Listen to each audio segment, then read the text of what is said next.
Yo, this is Never Gallimore from the Dallas Cowboys, and I want to give a major shout out to Mike Tag. Keep bringing the hype to the Cowboys Nation. We love and appreciate it. Now, can you dig it?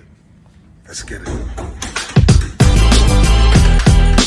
What's up, Cowboys Nation?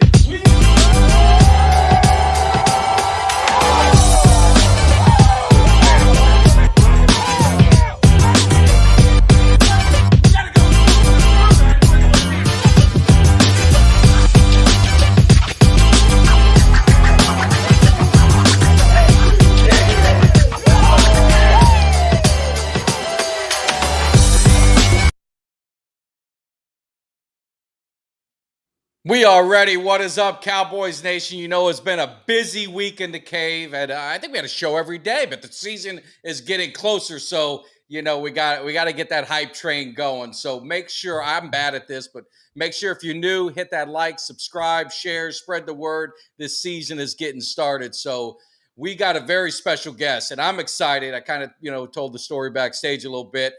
The very first rookie card I got was Mike Sherrard. So this is a special moment for me as a young kid. The Cowboys, he was their first round draft pick. So it was it's going to be a lot of fun. I can hardly contain myself. But before we get going, I know Kelly, hopefully you're doing well, but I know you had something you wanted to share real quick for Cowboys Nation. I am doing good, but we're gonna start the show just a little bit of on a kind of a somber note. We talk about Cowboys Nation being a family, and I don't want that to just be lip service.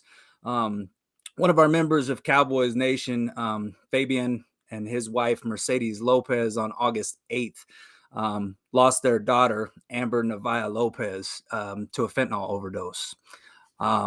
That's a drug that has been taking out a lot of people, kids, adults. There's really not any name on that drug, but the best way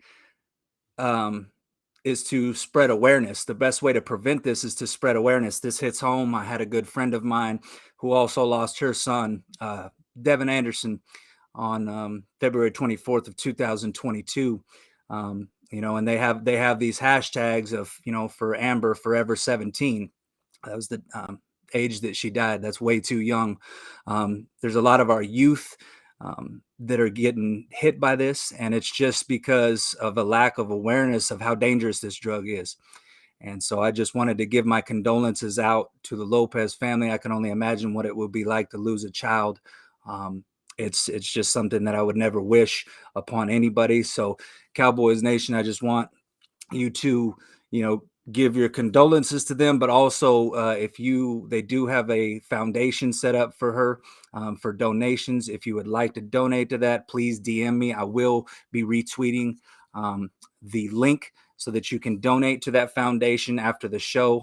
I will put that out on Twitter, but I just wanted to give my condolences to the Lopez family. Like I said, it's just it's a heartbreaking story that you never want to hear. It's the phone call you never want to get, and it's a drug that's taking, daughters, sons, mothers, sisters, brothers, and the best way to stop that is to spread awareness of that. So again, my condolences to the Lopez family and any of those affected by this fentanyl craze that's going on in the United States, and hopefully we get a stop to it very soon. So Yeah, no, definitely thoughts and prayers and to the Lopez family. It's terrible. You never, thought of a child. You never want to do that. So right. we wanted to, at least get that message out because it was Yes. important. And I don't want to bring a somber point to the show because we're Cowboys Nation and we get things going. But just be aware. But we're gonna switch gears a little bit. And like I said, we've got Mike Sherrard coming into the cave. I mean, if you guys don't know, I know we got a lot of young fans that don't remember the Cowboys in the 80s and the We get a 70s. history lesson.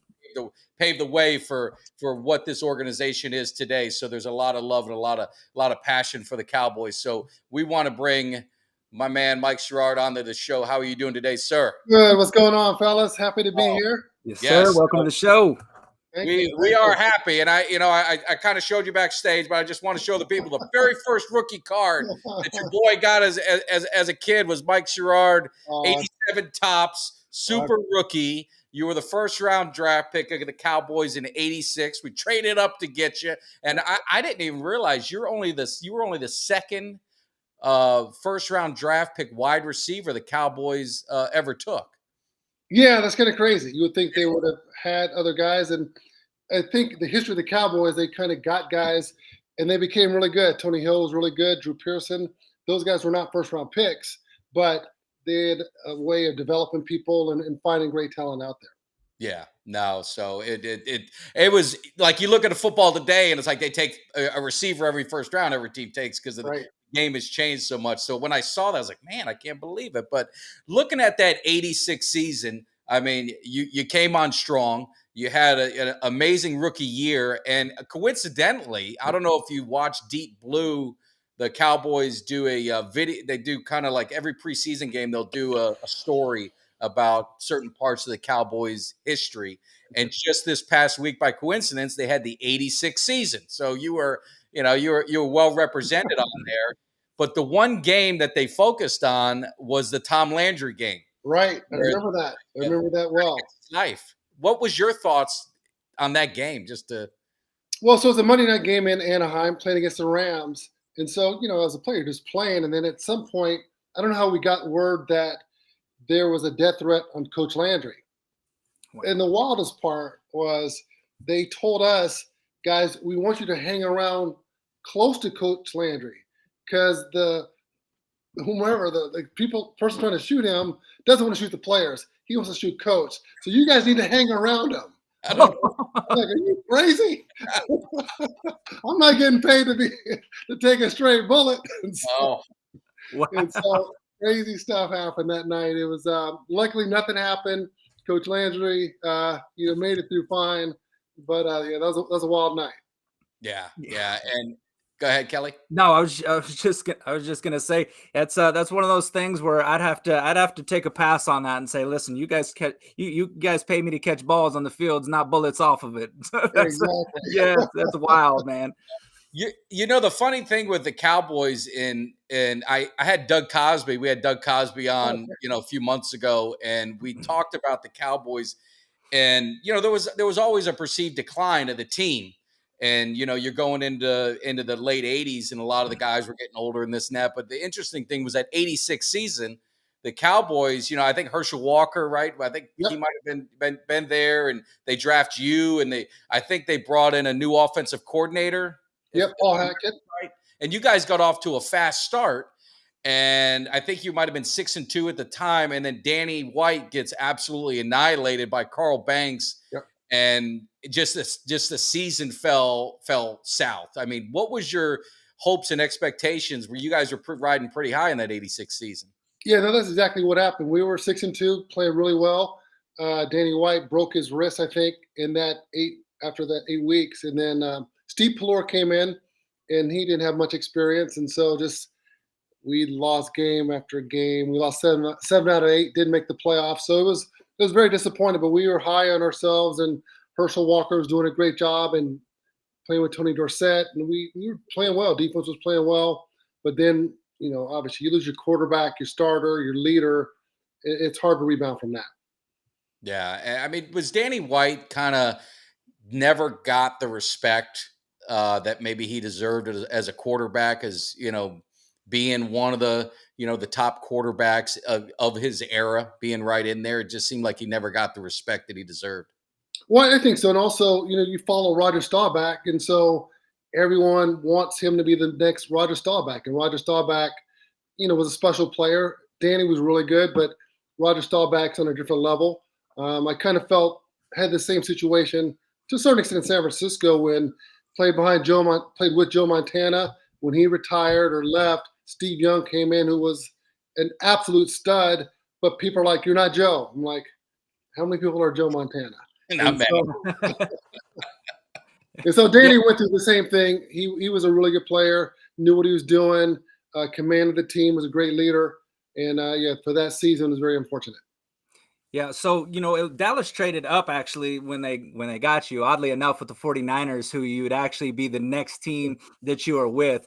But so when you get picked in the first round by the Dallas Cowboys, like at that time, did you have a preference on the team that you went to? And when you got drafted by the Cowboys, were you at that time, were you a fan of the Cowboys? Was that a team you were excited to go to? I know they always kind of had the lure of America's team ever since the 70s with Landry and everything. Was that a team that you were excited to go to?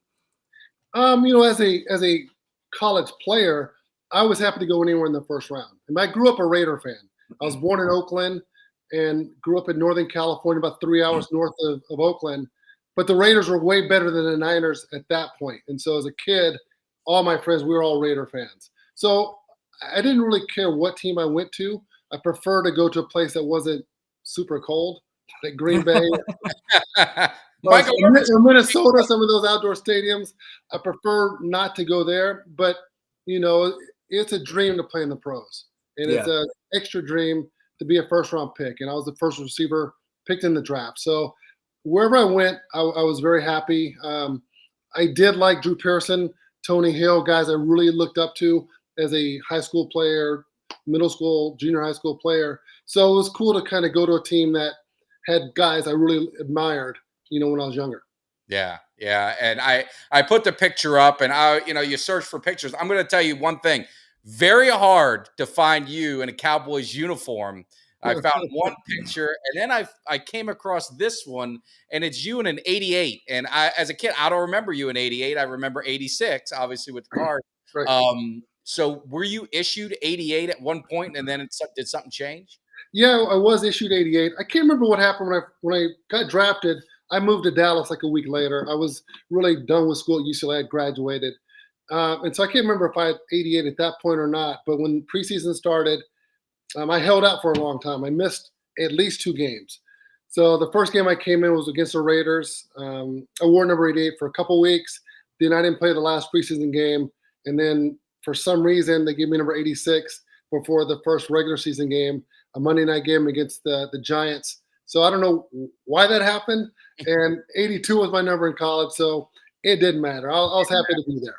Yeah, and you wonder with Michael Irvin, the 88 club might have been a little bit different had you stayed with 88. For sure, they would have thrown it off because Mike was on the team. They drafted him 2 years later. I was still on the team because even when I was number 86, they didn't give that number away, even though I was hurt and wasn't playing. They didn't give that number. So I would have buried number 88, and they would have come up with a different tradition, I guess. Well, one of the things that you battled with, early on and well, really, several times through your career, though, that I found was, battling through adversity in terms of like injuries, because, in 1987, it says you shattered your tibia and your fibula. And that sounds awful, painful in your right leg.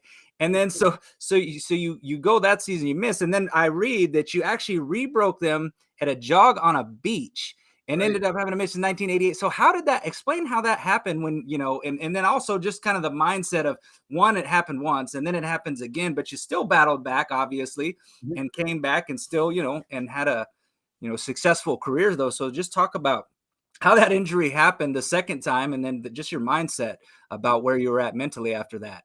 Yeah, when the first, we'll go back to the first injury. When the first injury happened is training camp in Thousand Oaks, which is, it's like 15 minutes from where I live right now at Cal Lutheran. So it was just practice against the Chargers, and I don't know what happened. I can't really explain what happened. My legs I think a defensive back kicked my heel by accident. My legs hit, and then I had a compound fracture. So that means the bone came through the skin. And so I'm laying on the turf, and training camp was going well for me in terms of I knew that my workload was going to pick up a lot. Yeah. They kind of held me back a little bit my rookie year. And back then it was different. Like rookie receivers, quarterbacks, whatever, you don't really play as much. These days, you kind of throw it in the fire. And so when it broke, it was devastating. But I thought, okay, I'll be out for a year. And then it's a long story, but during rehab, my doctor was pushing the issue way too much. And it wasn't a Cowboy doctor. It was a different doctor. And I ended up re-breaking it in the same spot. It wasn't a compound fracture, but it was probably, we'll say 6-7 months after the initial break, maybe longer than that. And so missing year one, the second year of my career because of the training camp, then I had to miss the next year as well. it was very tough psychologically. Yeah. When you're hurt, you're not really a part of the team. So you can sometimes hang out with the team, but they're talking about the game and that play and this happened and practice, and you're in the tub. You're trying to get better. You're not a part of it. It's no one's fault. You're not a part of it. So psychologically, I told myself, look, I want to keep playing football. My dream was to play pro football. So if it's not going to happen, it's not going to be because I didn't try hard enough or I didn't do everything I was supposed to do. Let me do what I'm supposed to do. Broke twice. Saw another doctor, said, Mike, eventually it's going to get better. Just do this regiment. And I ended up doing that. I mean, ultimately, I healed when I was on the 49ers. But I always wish I could play for the Cowboys and have my whole career with the Cowboys. But, worked out, won a Super Bowl with the 49ers and met some great people with my other teams and other situations. So things happen for a reason. But it was tough mentally to get through those injuries, by battle through, and physical therapy is not easy. You're by yourself and you're not with your teammates. Yeah. And I'm wondering, was that doctor an Eagle fan or a Washington fan? Or something like that, trying to pull that stuff on you? Doesn't make me happy to hear that. But I definitely want to get into the comeback, because I think I personally, I just think your story is amazing, because you went years without playing and then to come back and have the impact, which we definitely want to get into. But one last thing with the Cowboys is, Tom Landry, as a coach. What could you say, your experience with him? I know he was near the end of his coaching career. You weren't on the team during the transition, were you? Yeah, I was. I was technically on the team. But playing for Coach Landry, he's a legend. I mean, the hat, the suit, didn't really talk much.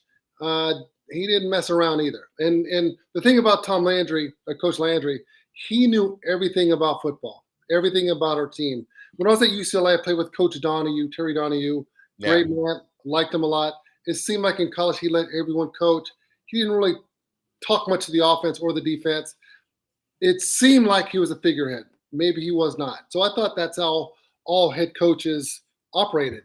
Yeah. One time on the Cowboys, we lost a game, and Coach Landry was mad. He's like, you know what? We're going to watch the game film all together as a team. And I'm thinking, okay, this is going to take forever, first. And two, how are you going to coach up everybody? So he put on the film. He coached every position. He'd say, right guard, you stepped with the wrong foot. Left tackle, you blocked the wrong dude. Quarterback, you took the wrong steps. Receiver, you went 12 yards instead of 14. I mean, he broke down every position, offense and defense, and special teams. So even though he was older, his knowledge of what was supposed to be done, the precision, it was amazing. It was amazing. It was just great to play for a legend. I mean, we didn't do great, obviously, but just to have him and be around him and be around his presence was something that, not that my kids would know about him because they don't watch old film either, but to play under his leadership was great. Yeah, and just to finish up on that, it was fun. Like I was curious about the transition, because as a kid, when that transition happened, I'm a little kid, loved Tom Landry. I didn't understand what was ahead, even though I knew Jimmy Johnson from Miami as a kid. But I remember writing a letter to Jerry Jones, and it was a nasty letter that a 12-year-old kid could write. Is about as bad as it could be, I guess, or 13. Right. But I will say this: so when we were not doing well, so I got hurt, team was going downhill. Yeah. Dallas was not the biggest fan of Coach Landry. People were like, let's get rid of Landry. And he was getting a lot of heat in the newspapers. And then when they fire him, everyone's like, how could you fire him? So you can't have it both ways. And it's, Jerry Jones buys a team. It's his prerogative how he wants the team to go. Oh, yeah. He doesn't owe it to Coach Landry. Coach Landry, you quit when you want to quit. At that point, I think he paid $100 million for the team, which was a super bargain, thinking about how much the team is worth now. And so it's unfortunate, but as players, to be honest, players get cut all the time, and they're let go when they don't want to get let go. They're traded, so they're not treated the best. So it happens to everyone. It's just a business, and you last as long as you can and make the most of it. But you're going to get cut at some point. Yeah, no, absolutely. Well, so you're there with you Coach Landry, and then the Cowboys, and then obviously you go to San Francisco, where you're a part of a a Super Bowl winning team, but you go there and you play, and you're on a roster, and you got, Joe Montana. So obviously you got to play with Montana and you got to play with Young. And there's always been comparisons of the two, and and their, in terms of their greatness and what they did, who did what better. But what was it like playing with two all-time greats? I mean, what was it like playing with Montana as your quarterback? Joe was awesome, because before I went to the Niners, I was what they called a Plan B free agent. So that maybe lasted a couple of years, where each team could protect like 35 players. The other remaining 20 guys could leave within a 2-month period. And so I remember meeting with the 49ers. I'm from Northern California, but I just wanted to go to the best situation. But our receiver coach was like, hey, as long as we're number 16, we're good. And I didn't really know that much about Joe. I'm like, is he all that? And then being around him, Joe is just calm, cool. He's just money. I mean, Joe was, I think the first 3 months I was there when the season started, I wasn't playing, but he was MVP. He was player of the month 3 times in a row. And he was just money. And the way he worked with Jerry and the other guys on the team and just being a leader, he was outstanding. And so he's outstanding. And pound for pound, the nicest person in terms of being a superstar to everyone on the team. Just treated me, like $1 million. And so he was awesome. Steve was great also. Like I said earlier, I felt bad for Steve because he's in Joe's shadow. And really, Joe got hurt. We played the Giants in the championship game. And so Joe was still kind of on the team, trying to come back, but his back was hurt. But they wanted to pass the baton to Steve, and it makes good business sense. But Steve was a stud. He could throw the ball. He could run. He's probably one of the top 2 or 3 fastest guys on the team. I mean, he could do it all. And so he was his competitor, and he waited his time. And then it took him a little while, I think, to stay in the pocket longer, because he's such a weapon running the ball. But he figured that part out and was, I think my last year he's MVP of the league. So he was a stud, deservedly Hall of Famer, both of them, obviously. Yeah. Yeah. And really playing with, alongside Jerry Rice. Yeah. There's the infamous, hill, right? Whatever. Did you ever do that with Jerry? I never did the hill. No, you never. Thank God. But we would work out during the off season. It was different back then. So we would work out. We had a track coach, and we'd go to Menlo College, and we'd work out together. So there'd be some DBs, mostly receivers, and we'd run sprints. I never did the hill with him. He kind of kept that to his own. I think him and Roger Craig, they wanted to monopolize the hill on their own. Yeah. But the sprint workouts and the off-season workouts were very informal, not like they are today. Yeah. But yeah, learning from Jerry and watching him play and how he prepared for everything is just at a different level. Yeah. No, we're going to get into, because you're on the other side of the rivalry as we get to the story, but there was a question, so I'd be remiss not to ask. Now, Eugene Lockhart, I told you, is friends of the show. Yep. He told us a hazing story that I'm not going to repeat, and I'm not even going to begin to try and retell it. Okay. But if you ever want to go back, go look at it. I don't know if it's true or not, but if it was, there have been charges filed. Did you ever, you were in that era, was there any kind of, crazy things that you guys had to do, or the veterans kind of gave you a hard time? No, nothing too hazy. And I will say that I held out, so I missed most of training camp. Okay. The only thing guys really had to do were you had to sing a song continuously at dinner or lunch if you were a rookie. That was about it. It wasn't too bad. You had to stand on the chair. You were supposed to tell everyone your salary, where you went to school, and you had to sing a song. If you were really bad, then the song would quit. If you were really bad or really good, they would boo you off real quick. Even if you're good, they'd boo you off real quick. If you're in between, you had to sing the whole song time after time. And so luckily I got away with just singing it once, because I was bad. And I was just gonna say, how was your singing voice? It was not good. It's still terrible. Hey, I'm just gonna tell you, that's a much better option than what I heard about Eugene Lockhart. So just if he was in charge of it, I could only imagine. Oh, but yeah. So being on the other side, now you're the enemy, right? You're at the 49ers, and we look back at the Cowboys, and you battle back, and And I think to when the Cowboys are making that surge and the Niners were there, I got to go to the 92, championship game, Right. At Candlestick. What was the confidence level of the 49ers against the Cowboys? Because they were kind of like the Cowboys were an upstart team. I don't know if people thought we were there yet, but what was, just curious from the other side, what the thoughts was on the Niners?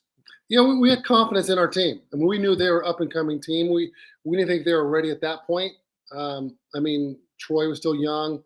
Emmett, Mike, they still had the big name people, but they were young, and we had a lot of talent. This was before the salary cap. Yeah. So even though Joe wasn't playing on our team at that point, we still had a lot of depth at a lot of different positions. And I will say, to me, the worst trade in NFL history was when we traded Charles Haley to the Cowboys. I mean, that put them over the top. That took away from our pass rush. That was just, in hindsight, we should have sent him to, I don't know where, Indianapolis or Tampa or someplace, the Jets. But sending him to the Cowboys helped the Cowboys get over the edge. But we were confident going in. We're playing at home. We didn't lose too much. We were a focused team. So it was disappointing. I'm still mad at that game today. Yeah, with Haley, was it? I mean, you were there. Was it just he had to go? Because I know he's talked about it. He, bipolar. He was diagnosed with later on, and he said he did some crazy things. So I mean, was it just kind of he had to go from the team from the chemistry standpoint? It was over the top. And I love Charles. I ran into Charles about a month ago at Cowboy training camp in Oxnard. So we laugh and joke. It was over the top. And so it was very disruptive, super disruptive. But again, and I guess in hindsight, we didn't know the Niners didn't know the Cowboys were that close to being a Super Bowl team, or they probably would have traded them to the AFC or a team that wasn't good. He made it tough on a lot of people in that locker room. It wasn't fun a lot of times when he was in the locker room or on the field doing things you can't even imagine were happening. It was tough. It was tough. Yeah, no, I understand. Yep. Well, you got to reach, you talked about wanting to play in the NFL, and obviously you chased that dream, you battled through those adversities, but you also get to do something that not very many players get to say they did, and that's playing a Super Bowl. Not only did you play in a Super Bowl, you contributed, you had three passes caught for 40 yards in a Super Bowl win. So, I mean, talk about that moment. Cause I mean, I would think for most players, that's the pinnacle of your career, is playing, at the highest level in sports, but also playing to win a championship at that level. So what did that mean to you to be able to, look back and be like, look, I had these injuries. Now I'm here. I'm at the Super Bowl. And not only that, you showed you belong. You're out there. You're contributing to the win. Talk about that moment and what that meant to you as an NFL player. Yeah, as a kid, you always dream about playing in the Super Bowl, like winning a game-winning catch or even playing in that game. And so as a young adult, you think that it can't live up to the hype. I mean, it can't. But when you get there, it lives up to the hype and more. The one story I always tell people is, so Jerry Rice obviously did not come out the game unless he didn't come out the game. And so the game started, and I hadn't played all season until the playoffs.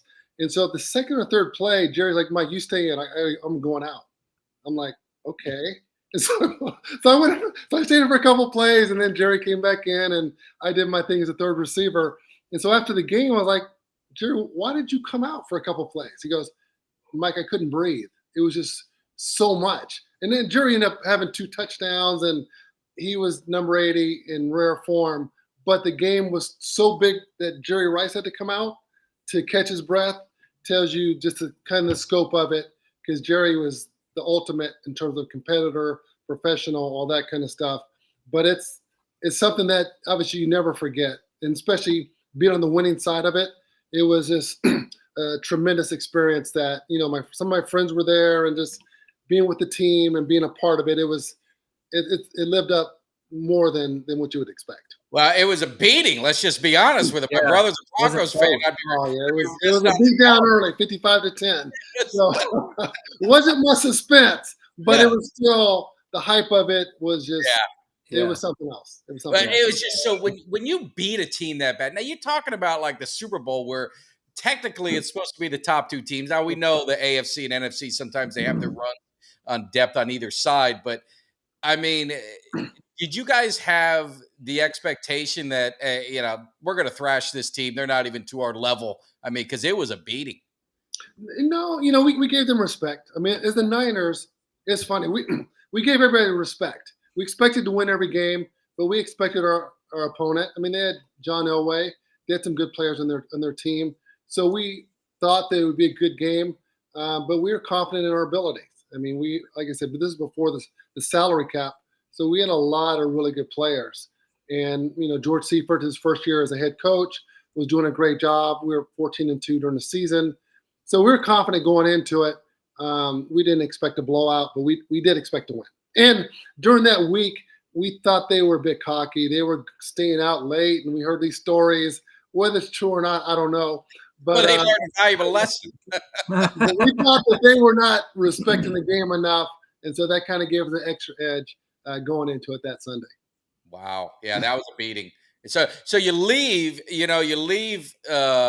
San Francisco, a rival to Dallas, and you just want to hurt us one more time and stick it to us again, and then you go on to the Giants. So I think, and I have some friends who are Giants fans, and they love you, and I think your best probably years were maybe with the Giants. I don't know if you agree or not, but talk about going to the Giants and maybe that rivalry with the Cowboys, because you leave one rivalry. The Giants rivalry with the Cowboys was pretty big at that moment. I don't think he played in it, but that Emmitt Smith separated shoulder game, during the season finale. But talk a little bit about the Giants and maybe the Cowboys rivalry with that. Yeah, I think the NFC East is the teams all hate each other. The Eagles and the old Redskins, whatever they're called these days. Yeah. Giants and Cowboys, they all hate each other. They all battle. There's times where every team is on top. So going to the NFC East was, to me, I left the Niners because I wanted to play more. I mean, with Jerry Rice, he's getting a lot of balls. John Taylor is getting a lot of balls. And so, at that point, I was healthy. I wanted to show what I could do as a number one receiver. So that's why when I took some free agent trips, and the Giants were going to be the spot that made the most sense. So I didn't do it, obviously, because to get back at the Cowboys or whatever. But it was just a great opportunity. Phil Simms was the quarterback. Dan Reeves was the head coach, and they threw the ball a bit, I thought, when Dan Reeves was the coach in the Broncos. But the Giants, we were a running team. We like Rodney Hampton, Dave Meggett. We ran the ball a lot. But it was still, I loved living in New York, New Jersey. I loved the fans there.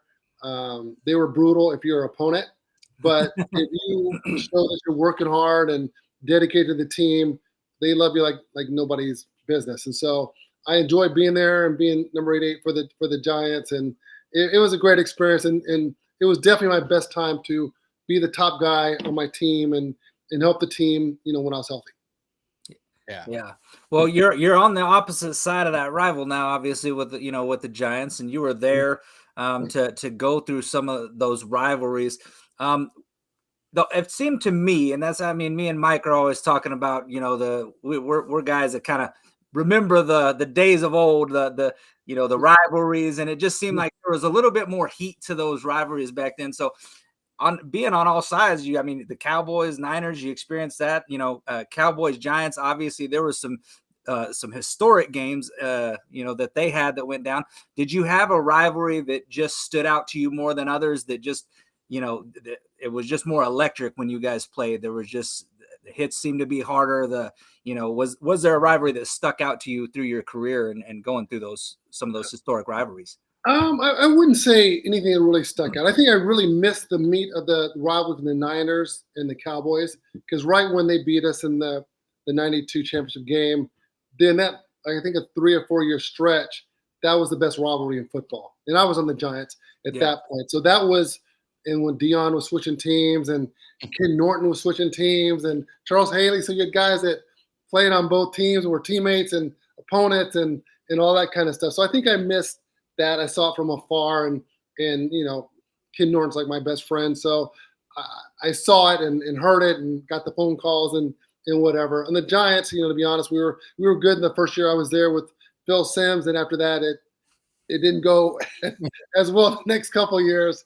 With the quarterback position wasn't the best for our squad. So everything else is, playing the pro football is competitive each week. I think I looked at it as I'm going against the best guys in the world, and I'm having success, or they're getting me on certain plays, or whatever it is. But that's the competition. That's what I live for. And I think I last 11 years. Injuries happen, but I like the grind of it. I mean, if you play that long, you have to like practice. You have to like things that most people don't like. Maybe you have to have a screw loose. Yeah. And maybe I had screw loose because I enjoyed doing all the things that other people didn't. But yeah, it was just fun playing against the best, playing against Dion. When I was younger, playing against Lester Hayes and playing against legends of the game. That was just awesome stuff. Yeah, and I was going to ask you about Dion. So, obviously, I'm sure you had some some battles with him and with the Giants. I mean, you see him. I mean, Dion, prime time, right? At the hype, but Coach Prime. But he is. I mean, he's as good as advertised. I don't know if I've seen a better corner. I mean, what was it like competing against Deion Sanders? Yeah, it was fun. I mean, I like the challenge. Yeah, Dion was just so super fast that he played at a different speed. He really did. And so his acceleration, I think a lot of times people wouldn't throw in his direction. And so he might get bored and try to bait the quarterback into throwing to him. And then that would be a big mistake because he'd pick it and take it to the house. But he was, obviously a tough competition every time you go out there because he was prepared. They give him slack for not wanting to tackle, but he would tackle if he had to. I mean, he's not going to, Sometimes he would make a business decision. Like for sure. I mean, Christian McCoy or someone big coming through, maybe not. But he was a guy, he's going to tackle, he's going to do his job, and he wanted to win like everybody else. And so he wasn't going to not tackle someone to lose a game. Yeah. But yeah, he was obviously one of the best to ever play that position. Yeah. Well, there was a question in the chat that I wanted to get to that somebody was asking you. You talk about Prime, but obviously you play with Jerry Rice. You played with some all-time greats. You played against some all-time greats. Who was the best overall athlete that you ever either played with or played against during your time in the NFL that you were just, wowed by their athletic ability and talent? Obviously, everybody there's some greats, but obviously there's one that usually sticks out. Who was the guy for you that just kind of amazed you? I think as a football player, it'd be Lawrence Taylor. Like when I was on the Giants, he was probably near the end of his career, but playing against Lawrence Taylor, he was just so disruptive and just people couldn't block him and you had to change your schemes. And yeah, he is the guy that stood out as being different than anyone else that I played with or played against. Obviously, Jerry is, to me, the greatest receiver.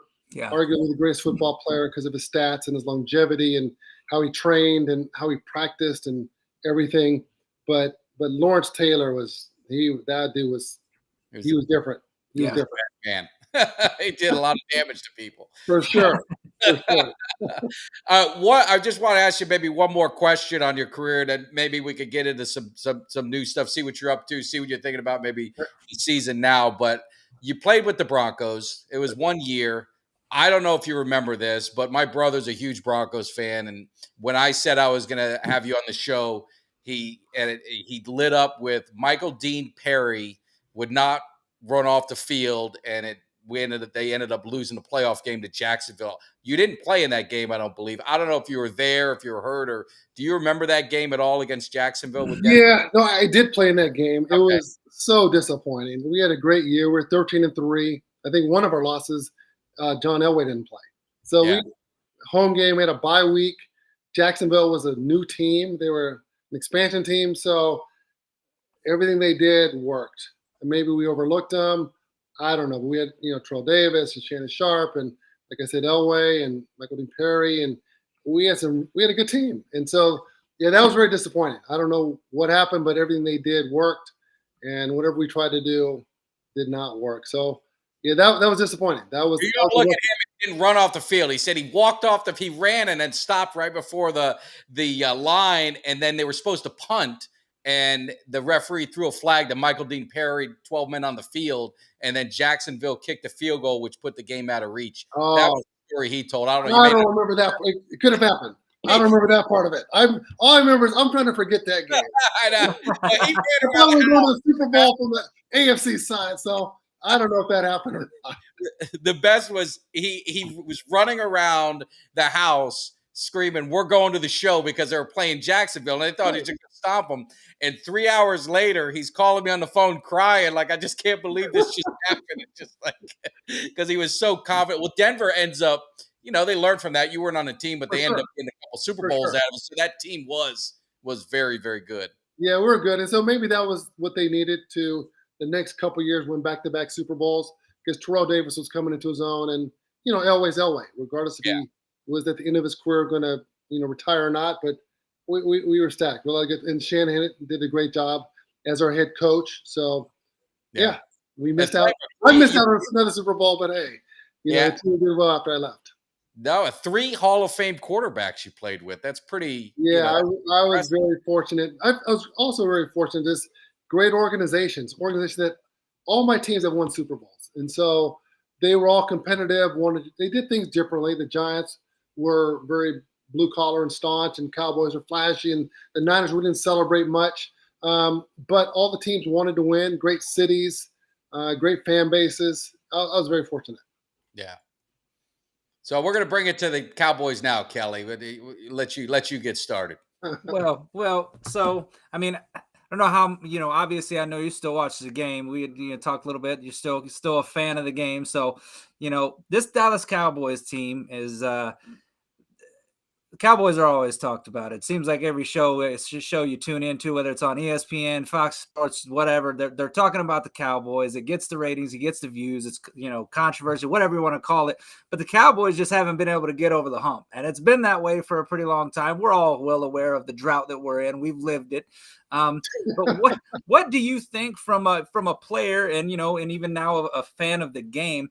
What do you think it is that's keeping the Cowboys from getting over that hump? And do you see anything about this team now that might be different than years past with kind of how that they've constructed this roster? And how do you see their chances in the NFC this year?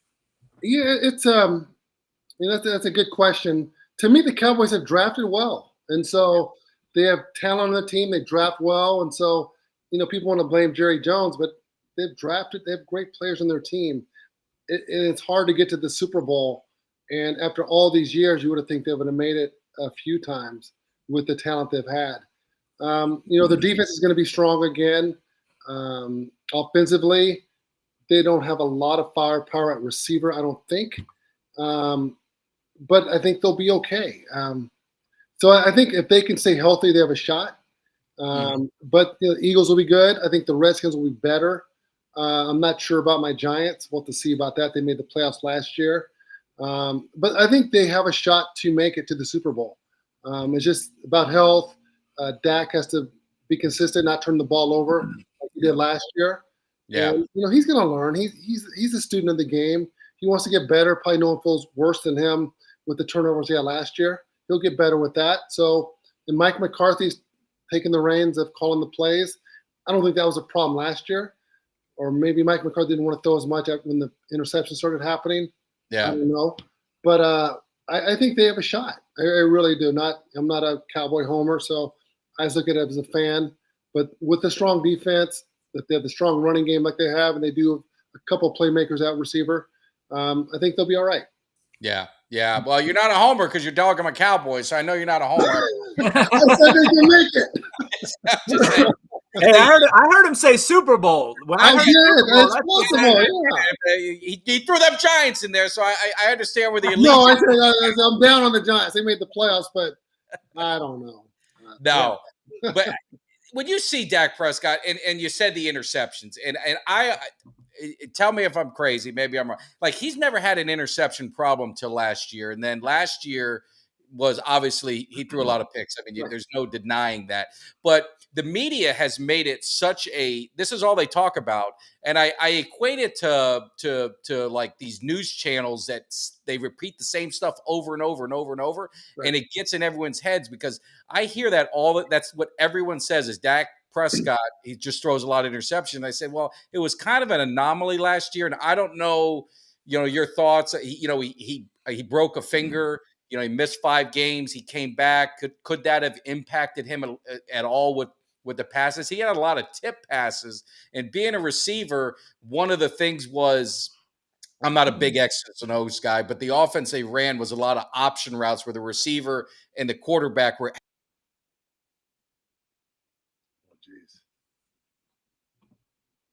Oh, Uh-oh. Did he freeze up? I thought it was me. I know what he's talking about, though, because it was Kellen. There was a deal with Kellen Moore that he got criticized that a lot of his routes weren't really designed to create separation, and it just seemed like he really never, and you look at it now, and because there's been talk about it now with Kellen Moore being the offensive coordinator out there at the Chargers, there's been some screenshots of their preseason games, and it's showing some of their similar routes, lack of separation, which had led to some of those tip balls. So. Yeah, I think where he's going with that was just kind of what's your opinion on that? Do you think that's some of the offensive coordinator where it's just not scheming these receivers to get that separation? Because I don't think you got a problem getting separation with guys like CeeDee Lamb, Michael Gallup, and others like that. It wasn't a problem in the past, but it looked like a lot of the schematics. What's your opinion on that? Yeah, that's one thing that it's hard to tell from a fan standpoint. That the routes do make a difference in terms of the total pattern of what the receivers are told to do. Right. And when you line up as a wide receiver, most times you have options of what you can do, depending on the defense. So they line up, looks like cover 2, the ball snap, now it's cover 1, or cover 0, or cover 4. They can switch within 1 or 2 steps. And so the quarterbacks, receivers have to be on the same page. But I think with Dak, going back to just specifically his interceptions, yeah, he hasn't done his whole career. And when guys are practicing and coaches are designing plays, they're not really trying to focus on what the media is talking about. They're just trying to get better. They're trying to scheme. They're trying to do different things. And so I don't think he's up at night thinking, I can't throw picks. He's probably thinking about, I like the new plays, or I don't like this play, coach. Let's do this differently. So I don't think that what fans talk about and fans – the talk shows talk about, the coaches and the players don't necessarily focus on that. So I think that's I think he'll be okay this year. I doubt he would have the same problem, but you never know till the games start. Yeah. I hope so. I hope I had the problem I had. I guess I froze. I got too animated. Back though, Mike. Giants fan might have broke into this thing and try and hack me because I said a bad word about the Giants. So, but looking at the NFL overall, it just seems like everything is AFC heavy. Right. So, you're looking at these divisions and boy, they're a bear. And then you look at the NFC and coincidentally, you got the 49ers who you played for. You got the Cowboys, who you played for. And then we got the Eagles who we probably could both mutually say we don't like. Right. So I mean, how do you see the NFC kind of stacking up and for these teams? Do you think it's going to be the Cowboys are going to have to somehow get over the hump? Like, back in the 90s, the Cowboys are going to have to get over the hump and beat the 49ers to make this thing happen?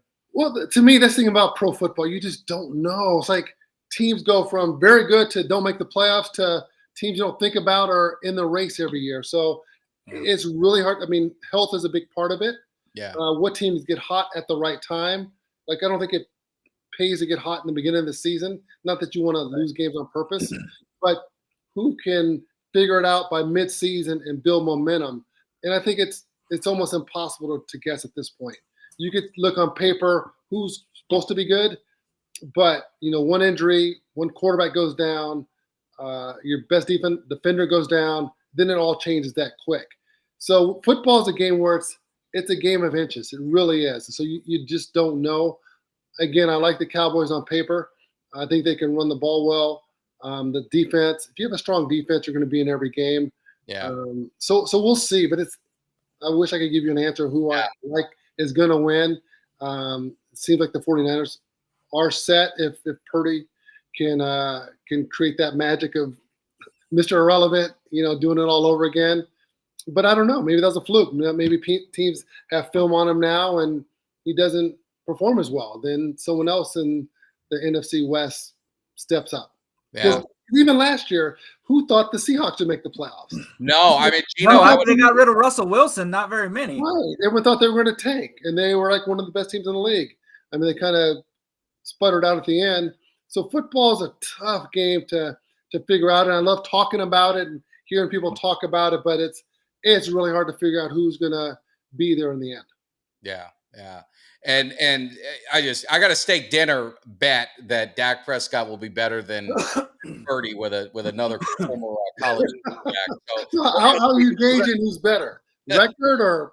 No, I said I'm going to be objective, and he was a college quarterback at Miami. He said he would be objective. I said it's not all stats who has the best stats, because that's not fair. We're both going to say who had the better year overall, taking everything into account. So we're going to be fair about it. So college, I don't know, UCLA. I'm sure you still follow college football, and some of the guys you played with. I was looking at Gaston Green and Flipper Anderson and Ken Norton, former Cowboys, a buddy of yours. And I don't know why he left Dallas. I know why, but it hurt my feelings. And James Washington, who was we talked about, was a hero in the Super Bowl for the Cowboys, was just one of those blue collar players that made it happen. So when you're seeing college football now, and it is big business, you probably regret not playing in these days with NIL money and all that.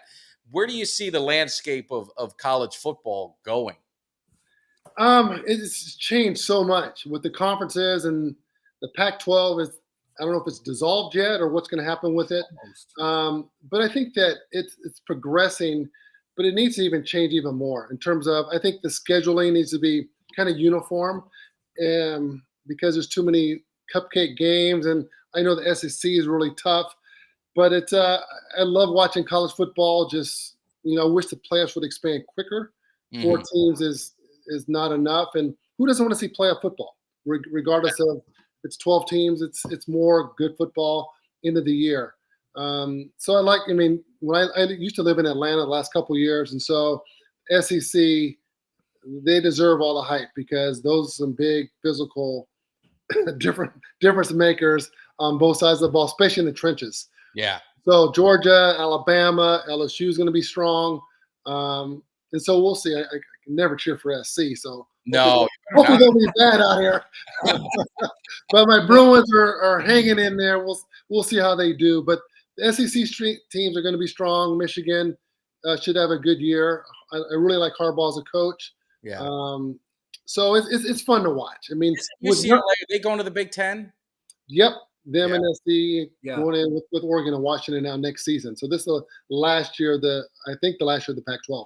Wow. Yeah, it definitely changes. Now, what do you think? What do you think about I don't necessarily think that it's a bad thing, but you got the UIL deals, right? When now these kids can enter transfer portals, and now you're getting guys that are trying to match. Okay, we can get you this much money. Well, we can get, and now it's starting to become a little bit more about the money where some of these players go to play. And right now it's kind of like the NCAA open Pandora's box. There's really it's the Wild West out there as far as who gets what, how much they get. Do you think that the NCAA at some point is going to have to step in and say, okay, we're going to have to put a cap on this thing, kind of like the NFL? They got a salary cap in the NFL.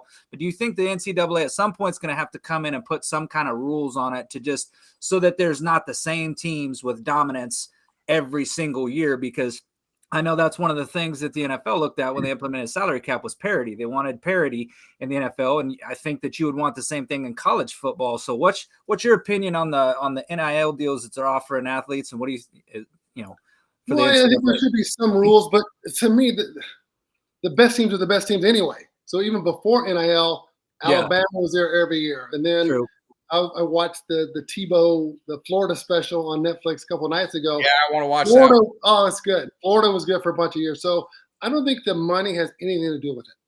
I think really what this shows is that academics has nothing to do with college football.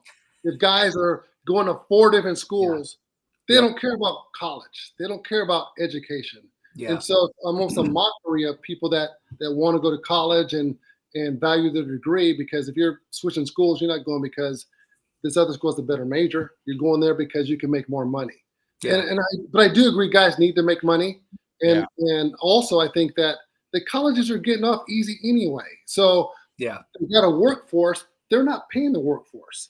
They're having other businesses pay their workforce. So at some point, that's going to come to head too. Maybe 5 years, 10 years down the road. But at some point, colleges are going to pay players as well. Yeah. And then you can kind of make it even a little bit. Yeah. But I think the teams that are most dedicated are going to be the best.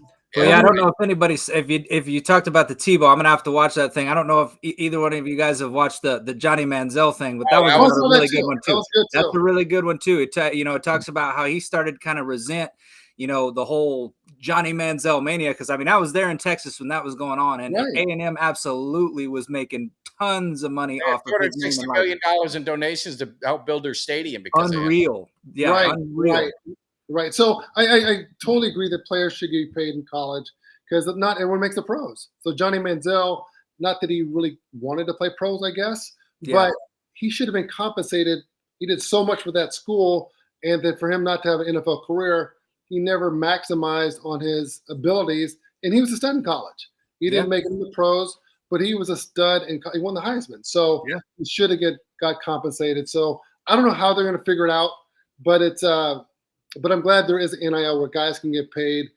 But it's a wild, wild west because some schools guarantee money, other schools guys are going to the highest bidder. So it's capitalism. So I don't know. I don't have an answer for how it's going to work out fairly for everyone. Well, a couple of things that we'll get you out of here wrapped up, but a couple. These fans must know you. They must be, really. They love Mike and they love Mike Sherrard. But Darrell Green is he a cousin? Is he your cousin? He is a cousin. And the funniest thing was I didn't know he's a cousin until I played against him. So we were playing the then Redskins. I don't want to offend anybody. So before the game, my mom calls me like that week, saying, "Hey, Mike, Darrell Green's your cousin." I'm like, what do you mean he's my cousin? Like, now you're telling me he's my cousin? She's like, yeah, he's your cousin. And I was like, how? He goes, well, and she gave me this story. I'm like, I don't know any of these people, so I don't know if you're making it up or whatever. So we play the game, and, I'm the receiver. Darrell's covering me most of the game. And after the first quarter, we're switching sides, so we're walking the other side of the field together.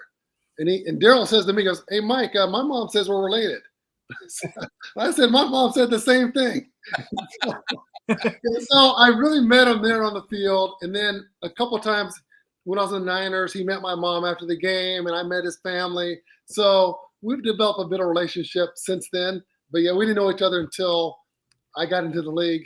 But he's a super nice man. He's done great things on and off the field. But, he's my cousin. Yeah, he seems like he's one of my favorite guys, that, of course, played with the enemy, but he was just one of my favorite guys to watch play. He was awesome. Yeah, he was awesome. He ran down Tony Dorsett, which is not something. No, Darrell can run. Darrell can run and cover. Like he played forever. He played forever. Yeah, he was one of the best. Yeah, you mentioned speed, and you mentioned your mom, and it kind of reminded me of something. I did a little bit of homework on you, and I found this tidbit that I thought was pretty amazing. I mean, you're born in '63.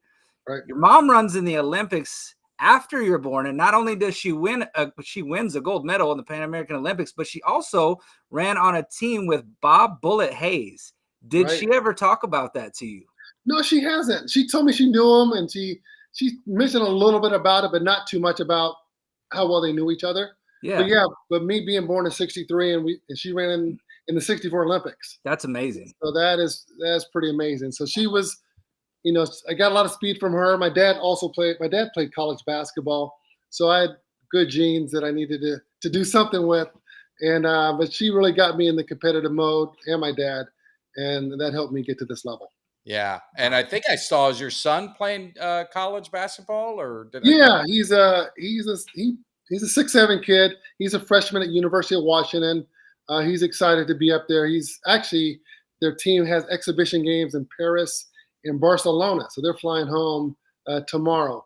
But he played football as a young kid, and then they always put him at quarterback. He was number 88. They put him he wanted to be a receiver. They put him at quarterback every year, and then he's like, Dad, I don't want to play quarterback, so I'm going to quit. I'm like, you're not quitting during the season, but if you don't want to go back next year, that's fine. But he's found a love for basketball, and he works his butt off, and he's just a great kid overall. No, that's awesome. So, Washington, UCLA, you're okay with that? I mean, are you now you give up UCLA for Washington for a few years? Of course. Yeah, he's learned not to go to SC. That's where we're kind of.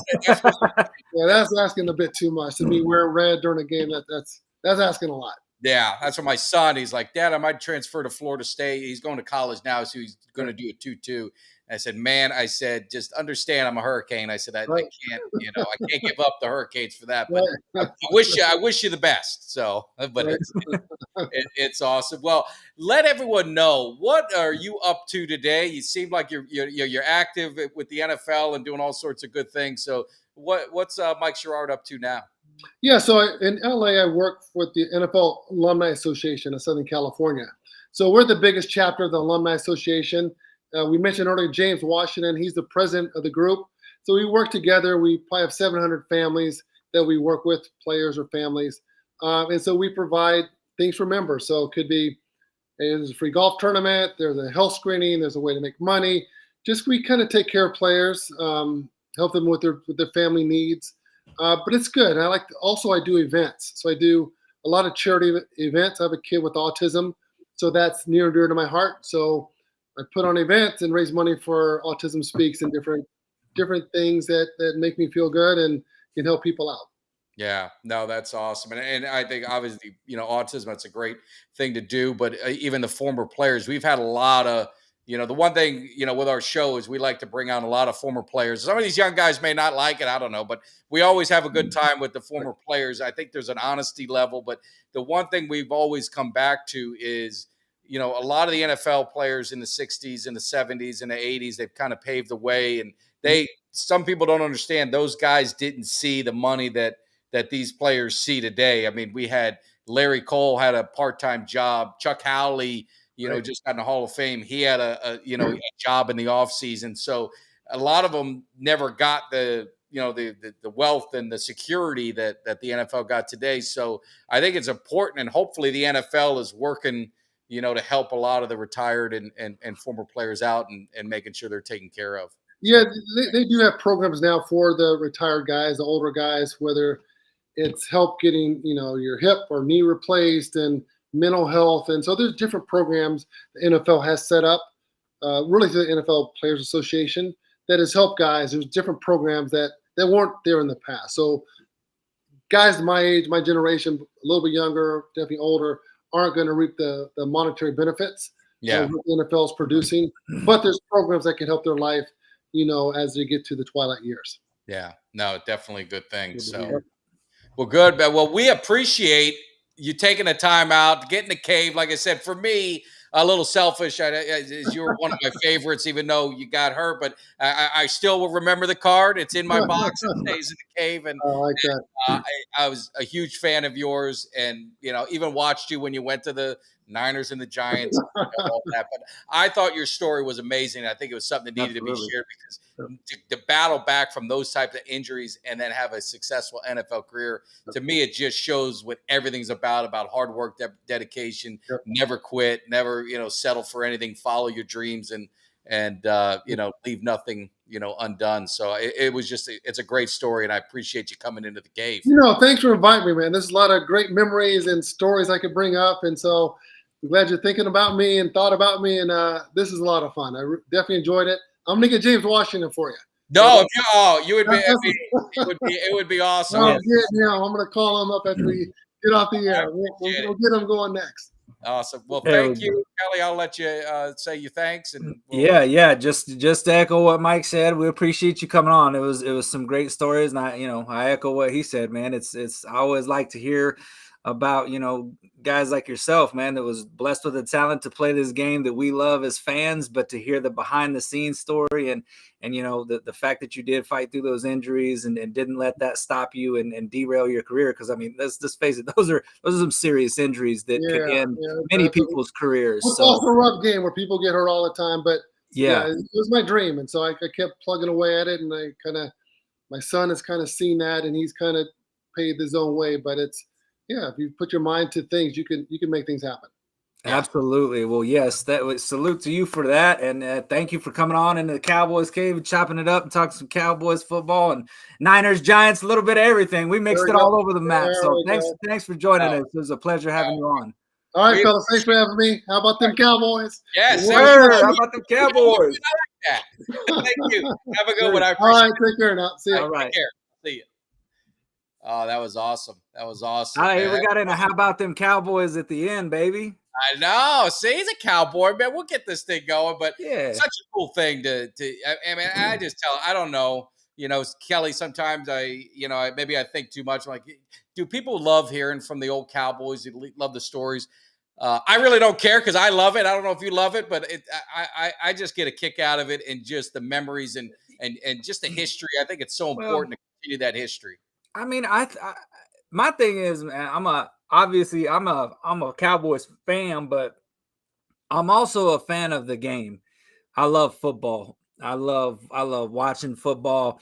When I was younger, if I wasn't such a knucklehead, I would have played football. But I did, long after high school, I was in flag football leagues and air it out and stuff. So I love the sport. I just love everything about it. The trash talk, the hitting, the athletic ability to make a man move. Like, I love everything. I love everything about it. So to hear these guys' stories that have played at the highest level in the peaks of their career, I mean, the guy broke a compound fracture in his leg, breaking 2 bones twice, not once, but twice, and came back and played in a Super Bowl. Like, how can you not admire that right there, man? How can you not salute that?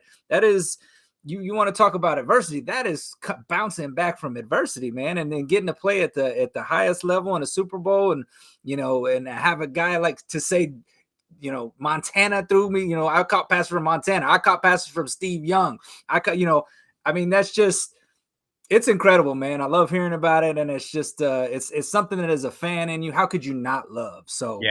And I never not like it. And we didn't even get it. He got hurt again. I mean, we didn't He get did. it. He broke that same on his right leg, the fibula. And I'm sitting there thinking to myself, dude, I probably would have just given up at that point. Like, I'm done.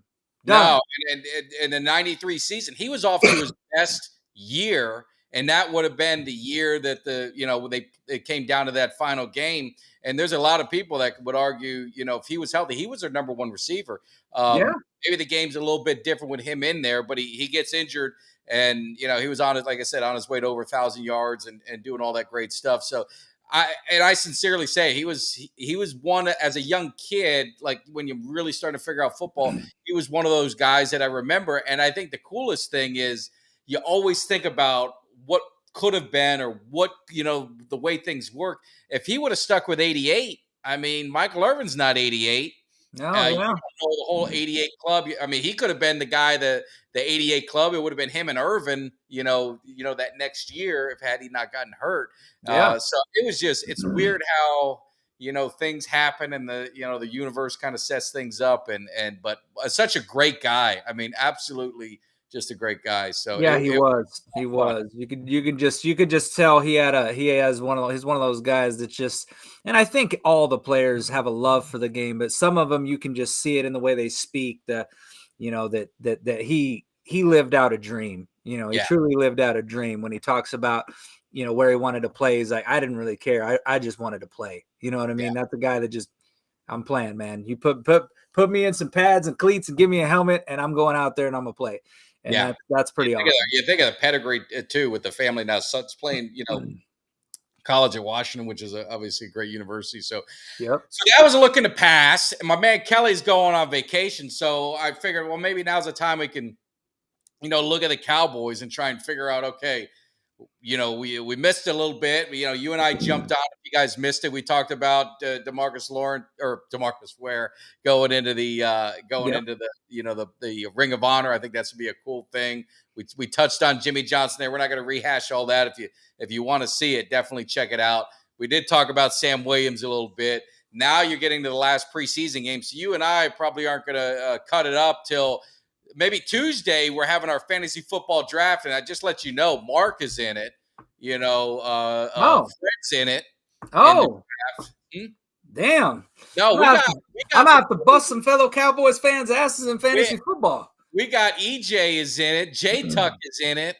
We got the fantasy football crew, that their Tuesday night team. So Vince is going to be in trouble. Vince is going to be in trouble because he's been bad mouthing the Cowboys, and going to be a lot of Cowboys. And we're going to do a live stream on Tuesday. So if you're in the league, you could pop in whenever you want during the draft, talk some noise, pop out, whatever you want to do. We'll get it all figured out. But Monday night on the show, I am going to do The only way that I do it on cameo style is I'm going to do the ceremonial draft order. So the draft order will be done on Monday night. We'll know where we're picking, but All right. there's a championship ring, which you're going to see. It's the Cowboys Cave Championship, all the diamonds. So if we can't get one this year with the Cowboys, we're going to get one for winning fantasy football. At least someone is. So it's going to be a lot of fun. I'm really looking forward to it, man. I'm looking forward. Oh, yeah. And hey, yeah, somebody said in the chat, Tuck played Dez and Madden. Dez whooped his ass. It was a 7. I thought it was a 7-point game. I don't want to say whooped his ass, but Dez, I guess, is pretty good. I've told my son to challenge him. My son got his ass whooped by me in Madden, which if I'm whooping you up, you're not going to be ready for Dez because I think Dez plays a lot. He does, man. He spends a lot of time playing that Madden. And listen, I'm just, when it comes to Madden and people ask me on my skills, I'm still happy that I can beat both of my sons, man. So they can't beat me yet. I don't know about how I would stand up with Tuck or with Dez or anything like that, but I know I can hold my own against my sons. And that's what matters, is not getting beat by your kids. No. I still don't take it easy. And yeah, like you said, make sure you guys tune on Tuesday. It's going to be a draft party, but it's going to be, if you remember happy hour, it's going to be a lot like happy hour. There's going to be a lot of shit talking. There's going to be a lot of stuff going on. So just be ready for a good time. Like I said, you can pop in and out and like, let me run it down again. We got EJ, we got Tuck, we got Fred, we got Mark, we got Troy. I think that might be all of the listeners that messaged me wanting to be in. And then of course you got the crew, you got myself, you got Jimmy D, you got Kelly. So the whole Cowboys Cave crew is going to be there with a lot of people. So it's going to be a lot of fun. But talk about the Cowboys. So the roster cuts are going to be Monday. We don't need to get through like all the who's making, who's not. Yeah. I mean, you're looking at this roster, you're thinking about what's going on. What's your first thought of this Cowboys season as we're getting closer to that date against the Giants on Sunday night? I think that one of the guys that's been talked about for a while, last couple of years, and it seems like every year going into the season, they're like, oh, this could be his year. This could be. I think Simi Fehoko is getting cut, man. That's the guy that I've been saying I think he's going to get cut since the beginning of preseason. When he went in that first day in training camp, when he dropped a pass that hit him right in the numbers, I said, that's not a good start. That's not a good start. And he dropped a few more in training camp. He had a drop in preseason. I just, he doesn't look like a guy that's capitalizing on his opportunity. I think it's the end of the road for him. I think Tolbert, they've already said he solidified his number 4 spot, so he's locked in at number 4. See how many receivers they carry. I don't know. I'm sure they'll have at least 5, possibly 6. So I'm not sure if Tolbert is, if he actually counts as a wide receiver or not. Tolbert, but Turpin counts as a wide receiver spot there because he would take a wide receiver spot. He's going to take a spot. So he's probably your other guy, and then outside of that, I'm not sure, but it's going to be interesting to see what they do with all the depth that they have because they have a lot of depth, and especially along that defensive line. Because they've talked about some of these younger guys. I've been hearing some names of guys that they're talking about wanting to keep. So it'd be interesting to see if they actually move anybody and get a trade for maybe picking up a guy, like maybe getting a swing tackle, adding maybe some depth pieces to that offensive line that has not looked very good in the preseason. So I'm curious to see what happens there and what kind of moves we make. I feel like the Cowboys are in position to make a trade. I don't think it'll be for anybody big. I think it'll be a depth player. But they need some depth at the line. I think we all say that. And I think the thing I heard, which I know there's rumors, so I take it all with a grain of salt when it comes to the Cowboys, but it's like, hey, do you think the Cowboys, with Tolbert, maybe they trade Gallup? And I mean, why would you do that? I don't like that idea because I think it's a good thing to have depth at the wide receiver position because, I mean, if you trade Gallup and you use that to grab somebody, let's say on the offensive line, right? Okay, then game 1 comes in, Tolbert gets injured, or Cooks gets injured, or heaven forbid, CeeDee Lamb gets injured. Then you're in the same spot as before. Now what was a strength is now a weakness. Yeah. So no, keep the strength at those positions because it's a long season. You never know what's going to happen. You want that depth. It's good to have talent all the way across the board on there because if something happens, and likely it will, if not, maybe not a big injury, but a couple of games, and at least you've got some guys in there that can step in and play. I don't like the thought of trading that guy just because you're deep at one spot. I think along that offensive line. I think we'll be all right with our starters. I think where we're lacking is the depth along there. So you don't trade a guy like Gallup to get depth on the O-line. You trade one of your defensive line guys that you've got out there because you've got a ton of them. Trade one of those guys for a depth piece and then roll with that. But I'm definitely not in for trading Gallup. I'm keeping him. Yeah, no. And Chad, I mean, I'm seeing a couple things. I mean, who's going to be your sleeper? I mean, just pop in. Who do you think is going to be your sleeper this year? Not, maybe it's not the sleeper, but maybe it's the. Give me somebody that's hungry. Give me somebody that's hungry. I need somebody that's hungry. I need somebody. And we need to say, but let us know in the chat. But I would say that what I think Mark had put in there is 4 running backs we're going to keep. You're at 3. So if you're saying 4, that's Pollard, that's Deuce, that's got to be Rico, and then that's going to leave you with Davis, Jones, or Lupke, the fullback, unless they don't count that as a running back, but I think they do. So Lupke, don't you think maybe you could probably keep him on the practice squad? Do you think someone would actually pick him up to be a starter? I don't know, man. I mean, I don't know that he's shown a ton through preseason, which is probably a good thing, but I think he's got something there. I think that there's a little spark there with him that I definitely wouldn't want to risk somebody else picking him up. So yeah, I don't know, man.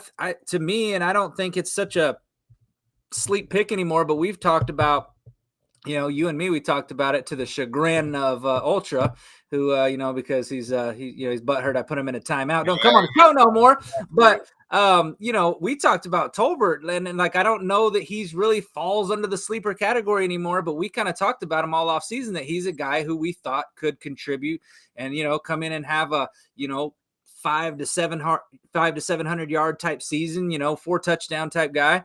So I still like him to contribute in that kind of, which I think would be, and like I said, with what he's doing now, obviously he's not. I think it would be a sleeper. I would think I'd qualify just because. I mean, he did some preseason stuff, but he's still got to do better than what he did last year. So I mean, that's my guy, man. I'm really encouraged by what I've seen from him. I'm impressed that he locked that number 4 spot down the way that he did. And I think he's going to be a contributor along this offense. I think they're going to be saying his name on Sundays, and I think it's going to be in some pretty impactful plays because he's a guy that you're not really going to pay a lot of attention to. The defenses are going to be like, yeah, this is number 18, Tolbert. Yeah, that guy wasn't on was he even on the team last year, and then he's going to be a guy who's going to hit you deep or make a big catch. Been doing it preseason, been doing it in training camp. And I like him as a sleeper. And obviously, my pet cat is Deuce Vaughn. I don't think you're not keeping him off the field this year. No. He's a guy that you're going to have to find a way to get in situations and get him the ball because he's shown that he's a playmaker. And so I'm excited that 2 of the players that we're talking about are on the offensive side of the ball because I feel we're set on defense. So. Yeah, no, I'm with you. I didn't even know there was NFL tonight. I know it doesn't matter, but since the Eagles fans like to point out if we lose a preseason game, they're getting their ass kicked by the Colts. Just for the record. So we're getting kicked by the Colts. Well, that means the Eagles suck, right? I mean, I know they like to put that out there. Not that it matters, but since they wanted to, and then.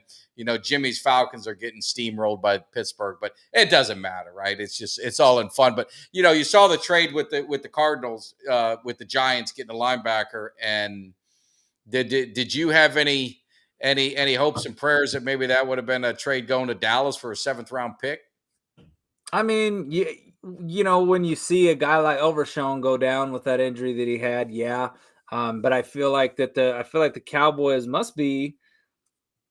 I mean, they could have just lost out on it. I can't say that it means that they feel super comfortable with where they're at, but I mean, the fact that they weren't in on it makes me think that maybe they feel like that they're good at that spot right now. With what they've got, Jabril Cox, they're talking about him that it's his turn to step up, and I have heard some pretty decent things about. I mean, he's been around the football. I mean, he absolutely has, and he's shown some. He's had some flash plays. He hasn't been on the field a lot, but when he has been on the field, it's a guy where you think, oh man, this guy's got some closing speed. He's got that sideline to sideline, just like how they talked about Overshown. He's got a lot of that too. So. it'll be interesting to see. They've talked about the fact that now we're starting to see, though, the roster cuts. Guaranteed, there's a couple guys that the Cowboys got their eyes on, and maybe they got their eyes on a linebacker that may get cut, a fringe guy that's on another team. We pick him up, and maybe he gets onto our either practice squad or ends up sneaking on and making the roster. So this time within the next week or two, you're going to see a lot of players get cut. You're going to see a lot of players get picked up and signed by other teams.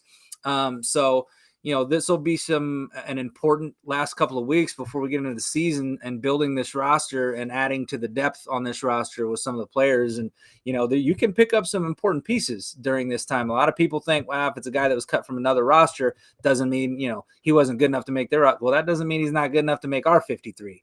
You know what I mean? It just may be that particular team was super deep at that position. So it'll be exciting to see what the Cowboys do. And, like I said, building our way towards that 53 to take on New York on Sunday Night Football here in a couple of weeks. Yeah, and I think a lot of things that we have to remember with the linebacker position with the Cowboys is you've got some hybrids. I mean, Curse comes down. You talk about, Marquise Bell, maybe. Marquise Bell, yeah. Yep. If you really looked at Overshown, I mean, he was one of those guys too that, speed side to side and all that. So I think that could be some of the things that Cowboys are thinking about is they don't have the traditional linebacker because, Parsons is listed as a linebacker. He's a defensive end. He's going to be rushing the passer. I mean, LVE is your guy. I mean, you've heard we had Kyle Yeomans on who's, DallasCowboy.com and, he's going to stand by it. He says, Damone Clark, if he plays a full season, he's going to be in the Pro Bowl. I mean, I've heard that from other people. So I think the Cowboys are feeling pretty good about the defense overall. I won't say position group, but the defense, all the pieces that have some versatility to it. So to me, I don't know. I can sleep well at night on the defense. The offense, the line is where, it's not if but when. I mean, we know Tyron is going to go down at some point, and it's what are you going to do? And do we have the guys? And what I've seen so far in preseason, because none of the starters have played pretty much on offense, but our quarterbacks are getting the hell beat out.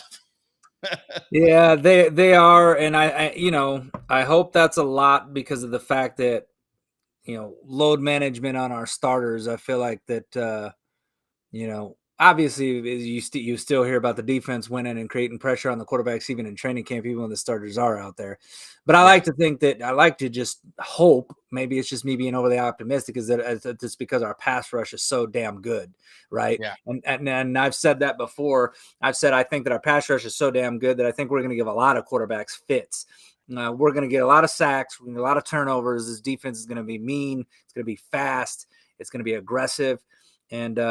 And those are all good things to have in a defense. So the fact that, but even with that being said, you look at the camp that Prescott's had. I mean, obviously the media and some of these opposing fans, have a complete fangasm whenever he throws a damn interception in training camp. But here's the thing, he's thrown way more damn touchdowns than he's thrown interceptions. I mean, you look at I don't know, I lost count of how many damn touchdowns he's thrown. I think, interception wise, and you're going against one of the best defenses in the NFL. So I mean, correct. And I'm telling you, man, you put any other quarterback in there in training camp, and any quarterback, but all the way down to Mahomes, our defense is going to get picks. They're going to get picks. So I ain't worried about, the whole interception thing. I think that that's been overblown. The one thing that I will say that worries me a little bit, Mike Sherrard was talking about how, they don't really listen to a lot of the media in this whole interception. Dak heard it though. He came out and talked about, hey, I'm not going to, now he said, I'm not going to be throwing the picks like I did last year. So he did hear about it, and I hope that didn't get into his head and cause him to kind of overthink things and push and press too much. But I think Dak Prescott is on a mission to prove some of these people wrong, man. I think he's put in the offseason work, preparation. I think he's got the right wide receivers. He's got a different offensive coordinator that has injected some life back into him. And I'm very excited to see what happens with our offense and Dak Prescott. Yeah. No, I'm with you. I don't know. I just going to tell you, I just had a thing just come across my mind that my man Mike Sherrard said he's going to get James Washington in the cave. So I got in a little bliss for a minute. I'm thinking about you getting a Super Bowl champion of the team of the '90s in the cave. I got excited for a minute, Kelly. I apologize, but no, I agree with Prescott, and they're already planning. You know, the home opener, not the home opener, the season opener against the Giants. You've already seen some things that's going on. But looking at the offensive line and hearing some of these chats, and it seems like Mark said maybe get a rabbit's foot or something like that for Tyron Smith. Maybe that'll help. Looking at the running game, and you see Pollard. I mean, what is your expectation of Deuce Vaughn? I mean, realistic expectation. And then I want to flip it. I want to get your opinion because we're going to talk about rookies right now. Mozzie Smith. And he is just getting absolutely annihilated on social media. I think it's all horseshit, but it comes to territory. But give me your Deuce Vaughn, and then I want us to have a kind of discussion, and I want the chat to get involved with it too, as far as Deuce Vaughn and Mozzie Smith. Those are our kind of like the two rookies that we got our eyes on offense and defense. What say you, as they say? So, Deuce Vaughn's a guy that it's going to be very hard to keep him off the field. Obviously, Pollard's your starter. We all know that. Nobody's arguing that. And I've been also impressed by Dowdle as well. So I think Dowdle's going to be a guy that you're going to see a lot from too. But I just think Vaughn, honestly, if I'm being realistic here, I think he's going to end up the season. I think he's going to go over 1,000 yards from scrimmage, and that, not all rushing. I'm talking about including receiving yards. I think he's going to have over 1,000 yards from the line of scrimmage, which for a rookie 6th round draft pick, that will be big. That'll be a big, and considering where he may or may not be on the depth chart, if he works himself up to number 2 or if he's sitting at that number 3 spot, that's big.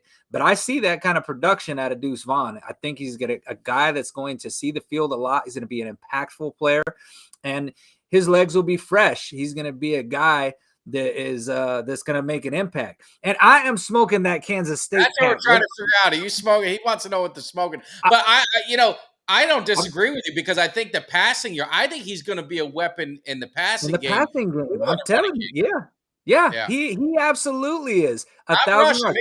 Now, not rushing yards. I'm talking about scrimmage yards. That's rushing and receiving. I could see him with about 600 rushing yards and going for, maybe 450 in the pass game. Because listen, if you don't think Deuce Vaughn can catch that ball out of the backfield on them screen passes and take it to the house, or if you have not seen Kansas State highlights, or even just the Cowboys preseason highlights when he made a couple of catches, nice catches too, snags, grabbing the ball out of the air, aggressive, and then what he does after the catch and what he does after he gets the ball in open space. Yes, absolutely. 1,000 yards. You can come back to me at the end of the season. Mark the tape. Mark the tape and come back to me at the end of the season. Listen, I'm not going to give anything away, but I've been grabbing Deuce in fantasy drafts towards the end of the draft. So I'm just letting you know I'll continue to do that. My son stood by. He did. And I don't even see Kelly drinking a whole lot. So I know he's not one beer in here, man. I'm telling you, I'm high on Deuce Vaughn. I promise you. 1,000 scrimmage yards. It's going to happen, man. I mean, it's going to happen. Okay. But now on to on the defensive running game. Real quick, because we had a couple chats. I don't want to go back and forth for you. So the concern Mark has is blocking any of our running backs. There's a concern with them being able to protect the passer and pass protection. So I mean, what's maybe your quick thought on that? And then I thought I saw one other thing about Pollard. If one of these running backs have a good year, Pollard's may not be back, or the contract will be different. I've been on the opinion, and I want to get yours. I think this is Pollard's last year in Dallas. I think they're not going to. I think the way the running back contracts are going, I think it's going to be difficult unless he takes a very reasonable contract. I don't know if he comes back I don't know if Dallas resigns him. I don't think Pollard. I don't see Pollard coming back. I think the Cowboys drafted another running back next year. And they look to draft a guy probably in the upper rounds of the draft. Maybe not, maybe a second or third, but I feel like they'll address that position fairly early in the draft, and I think they'll get a guy. But in terms of the blocking thing, listen, I'm not saying that pass blocking is overrated. It is definitely not. But when you talk about Deuce Vaughn expecting the pass for the screen game, the blocking for the screen game, you're not really blocking. You're faking like you're going to block and getting out on the edge. And Deuce can do that very well. If you watch him at Kansas State, he was perfectly fine at doing that, and he did it against some pretty stiff defenses and competition. So I'm not really worried about that. What I am worried about is the, in situations where the running back is into pass block, Pollard's going to have to be better if he's the starting guy, right? Because if not, you're going to have to put somebody else in there. You're going to have to put a tight end in there to chip. But there's ways to scheme around that. It's just we're not gonna get pass protection like what Zeke gave us. And just your opinion too is the offense being changed and McCarthy get the ball out quickly, get the ball. I mean, is pass protection from the running back going to be as critical? Yeah, I don't think so. I don't, and I think McCarthy knows that, and I think a lot of the pieces they have on this offense, it's going to be designed to where they're not going to really have to do the running backs aren't going to have to do a lot of pass protection. And when needed, when pass protection is needed, you've got 3 tight ends that are all more than capable of pass blocking. So, I mean, you can run those sets and you don't need to have a running back in there to do your pass protection, because let's just face it, there's other teams around the NFL that got running backs that don't pass block either. And it's just on how you scheme your offense. I think McCarthy's smart enough to be able to scheme around that. So I'm not too overly concerned with that. If I was going to be concerned more about anything, it would be like what me and Mike had talked about, fourth quarter, grind it down. You need a guy when everybody knows you're going to run the ball. Do you have the guy that's going to be able to do that? Is Pollard going to be your guy that can play smash mouth football in the fourth quarter and run that clock down and get those dirty yards? That's what I'm going to be curious to see, how this Cowboys running back squad and running back by committee, how they operate that late in the fourth quarter when we're trying to put a team away and we need to run the ball and the defense knows we're about to run the ball. So, yeah, and the one thing that I definitely want to get the Mozzie last thing, because we kind of created some controversy. Watch these teams blitz us. You guys, if I'm wrong, I'm wrong. But Bill Parcells, I remember, and when you watched Hard Knocks, he would tell Tony Romo, "You're going to pray for the day that teams blitz you. You're going to want that you want them to blitz you. You're going to beg them to blitz you, and if they do, you're going to make them pay." And I don't think pass protection, I don't think a running back stopping a blitz, it's going to be on the quarterback to get it off quickly and make a big play out of it. So we'll see how that goes. I mean, again, I'm not minimizing, to Kelly's point, we don't want to minimize it, but if our season's going to come down to if a running back can pass protect him, we got bigger problems. We got bigger problems. Yeah. And what I would say to the whole thing about the blitz, look up Dak Prescott's stats against the blitz. He is one of the best in the NFL versus the blitz. So if a team wants to blitz Dak, that's when he is at his best, because there's not much thinking about it. That's just get the ball out quick. And I'm telling you, if you look Dak Prescott, look up his passing stats versus the blitz, and I promise you, you'd be very impressed if you have not seen that already. Dak Prescott murders defenses when they blitz him. That's why teams don't blitz. That's why last year and the year before, you started seeing those teams drop back into those cover twos and some of those other schemes where they were like, all right, we're gonna run this defense. We're gonna bracket umbrella. We're gonna get Dak Prescott to where he can't do what he's most comfortable with, and that's torching teams against the blitz. So I ain't worried about the blitz. Not at all. I'm just, Dak Prescott's shown that he can handle the blitz. So not worried about that. Now, as it comes to Mozzie Smith, I've seen his highlights, and look, I've seen him get pushed off the ball some, but I've also seen through all the preseason games, he's got 2 and a couple times 3 offensive linemen on him. So his position is not to fill up the stat sheet. He's not going to do that. He's not an Aaron Donald. He's not going to be that kind of guy. And even Aaron Donald is not a guy that's going to, every game fill up the stat sheet. I mean, he's going to be effective. He's one of the best defensive players in the game, but that's not what Mozzie's designed to do. He's designed to clog the lane. Now we've talked about that so much in the offseason that I'm surprised a lot of these, people that are saying that he's not good, he's a bust, this or that, after only 2 preseason games, I might add. He's taking up blocks. If you've got two offensive linemen on one defender, what does that do? That frees up your edges. That frees up a guy like Micah Parsons, who they're not going to be able to double team. That frees up DeMarcus Lawrence, who they're not going to be able to double team. You want them to account and not be able to have a single blocker on your defensive tackle like that. So Mazi Smith is doing exactly what we got him to do. He may come along a little bit slower, but I to sit there and say that he can't get it done, or to start pressing the panic button and saying that Mazi, here's the thing. They're getting him a lot of playing time in preseason, conditioning to this game, right? Because the NFL is different than college. It's not the same. Everybody knows that. It's not the same. So Mazi's still getting conditioned to the speed of the game. That's why they say it's important to get those preseason reps, right? Get up to the speed of the game. Well, Mazi's never played in the NFL. He's still getting used to the speed of this game, the physicality of this game, because every one of these offensive linemen are players that are playing at the NFL level, right? In college, he could probably bully some dudes that wasn't going to play in the NFL. That's not the case in the NFL. So Mazi Smith is doing exactly what he's supposed to do.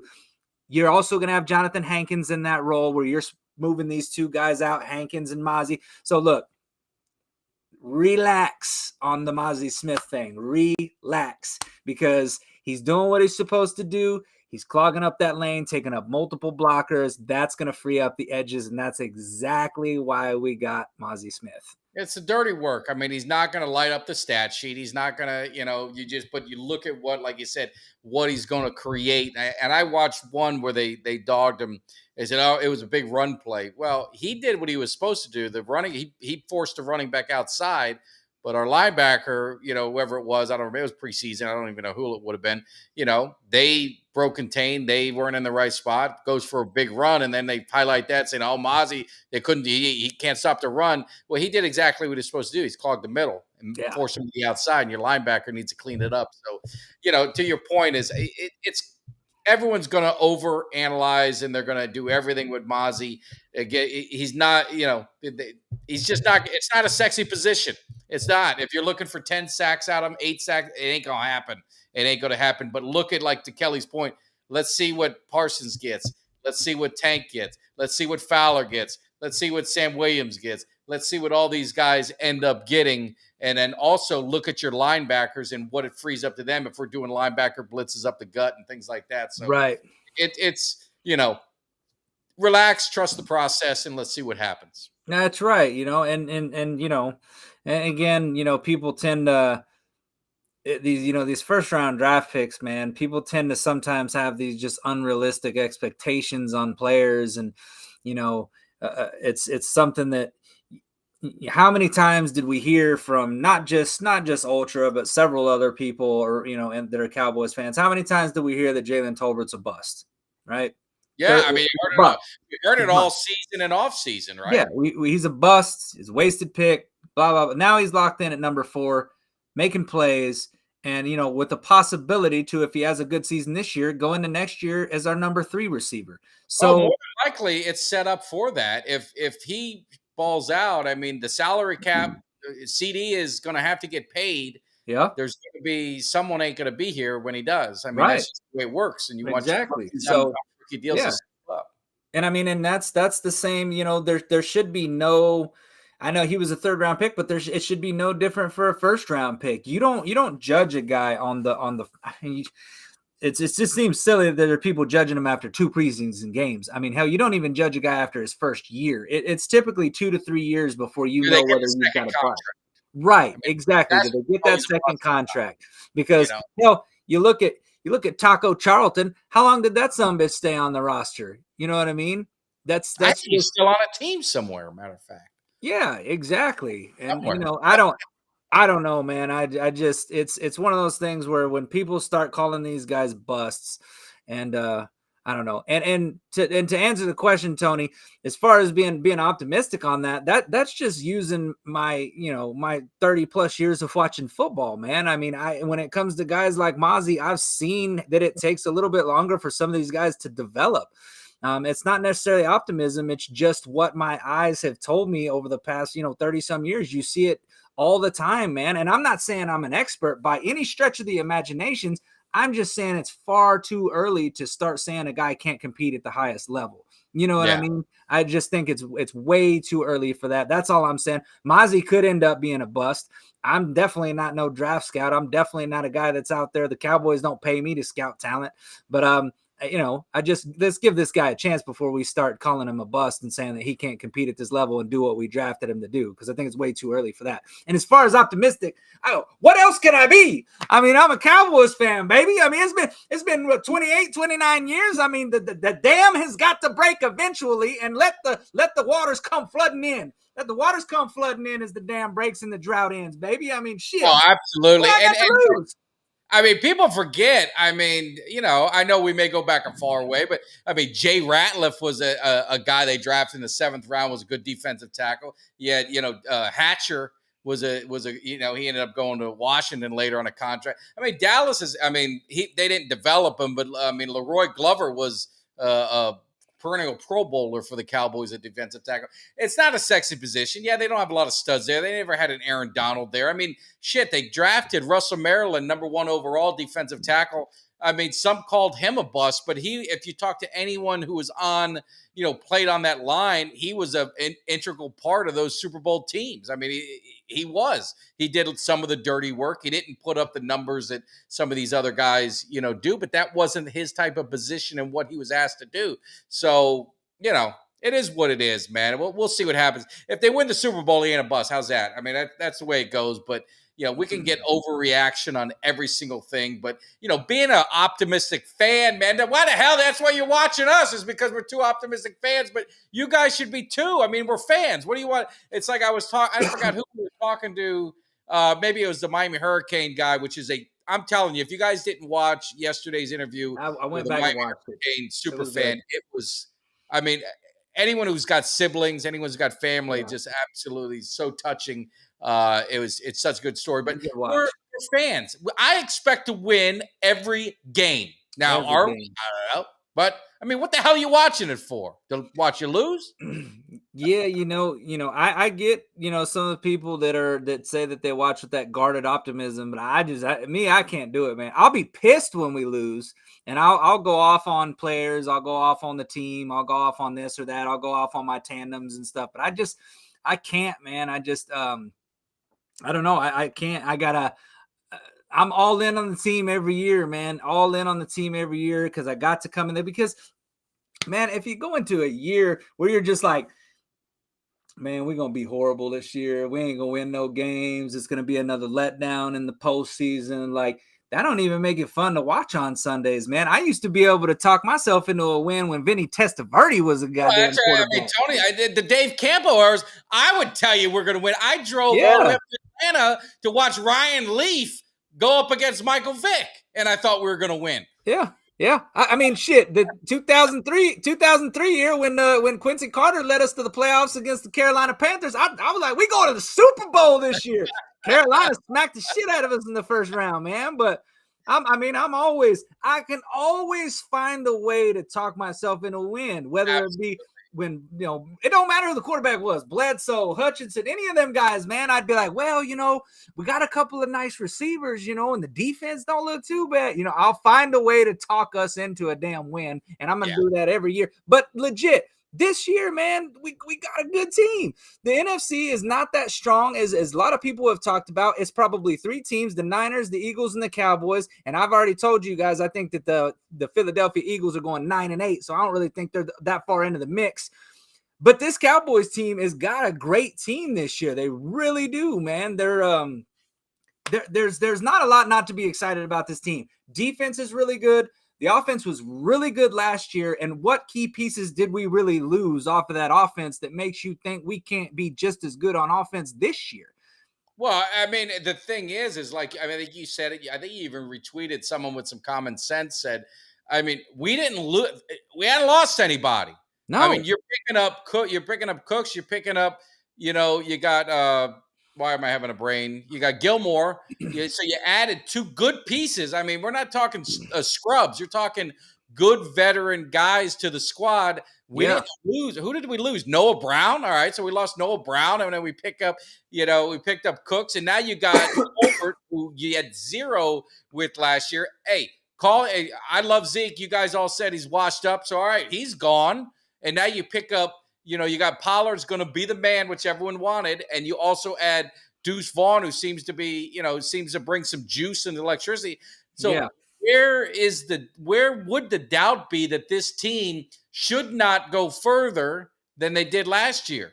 I mean, they should. Anything less than that, anything less than a Super Bowl is disappointment and unacceptable to this squad, barring any catastrophic injuries, knock on wood. It would be the ultimate disappointment if they don't. It would, man. It would. And I was looking at it, I looked at it and I started thinking, all right, man, we 2021 first round exit, 2022 second round exit, 2023, we got a little bit better each year. No matter how you slice it, no matter how you look at it, you could sit there and say, well, Tampa Bay wasn't that great of a team, but we still had to go down to Tampa Bay and win it. You know what I mean? We still had to win that game. So I just look at it like this, man. The Cowboys, I feel like, have improved each year. The first 12-5 year, I feel like the next 12-5 year, they were a little bit better than that year. And I feel like this year they did the same thing. But I feel like this year they got significantly better because I feel like that was a significant upgrade at cornerback and a significant upgrade at wide receiver. So, man, I mean, I'm super hype on what we did. And I think that they've got all the potential, man, all the talk, all that. It's over, man. And now it's time to see what kind of dogs we got on this team, man. And I think that the mentality on this team, when you look at a guy like Diggs, when you look at a guy like Micah Parsons, when you look at a guy like DeMarcus Lawrence, when you look at these guys that really got that like dog mentality that want to go in and they want to kick the shit out of you is what they want to do. And it's starting to spread to the entire team. The rest of the team's starting to get that. They're starting to get that angry, that angry feel. Like they're just like, it's us against the world mentality. And that's what you want to see with your team. And that's what I'm seeing from this Dallas Cowboys team. And I love it, man. I love it. I'm ready. And I know, Tony, hey, I'm not putting I didn't say Mike McCarthy's Jimmy Johnson. I didn't say he's Tom Landry, but he has won a Super Bowl. He's been 12-5 the last 2 years. Execution. Well, we got rid of one of that problem. He's down in L.A. with the Chargers, and I don't know, Kelly. Did you see a lot of curl routes being run in that preseason game? I know some people posted some videos on it. I saw it. I'm happy for the change. I'm not worried one bit. Mark the tape if you want to laugh at me later. We ain't gonna miss Kellen Moore one bit. Nope. I mean, you hadn't heard one player. I mean, even Dak really. I mean, there was nothing coming in. So, oh man, I don't know. Man, we lost this. The offense is going to be better. Now, we had a lot of empty calories with our offense last year. A lot of I've said it a million times is you can't tell me that if you're a Cowboys fan and you watched our offense that you actually thought that was a top 2 offense. I mean, yeah, it was a top 2 against Chicago. We threw a bunch on them. We against the Colts. We put up a bunch against them. So it was against some questionable teams, but when it came nut cutting time, when it came that we had to make adjustments, when it came we were in trouble and we couldn't figure things out against like the Texans for some stupid reason, or in the playoffs against San Francisco, our offensive coordinator couldn't make any adjustments and do anything. So a la Tony Pollard gets hurt and you got Malik Davis in there. All of us can see that Zeke wasn't getting it done and there was no change made.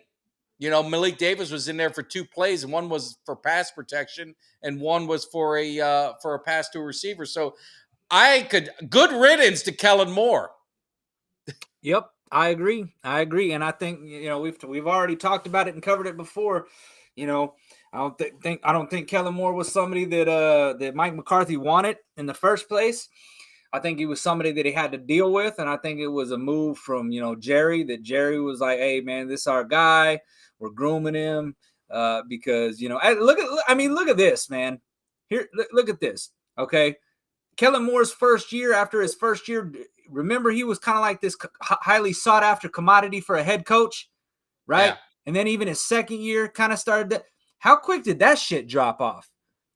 How quick did that shit? Offensive-minded coaches dominate the head coaching ranks. They do. And how many people were coming out trying to give him a head coach job after this year? Yeah, and None. he's had a top 5 offense for the last couple years, right? The last couple years, and he didn't get a sniff.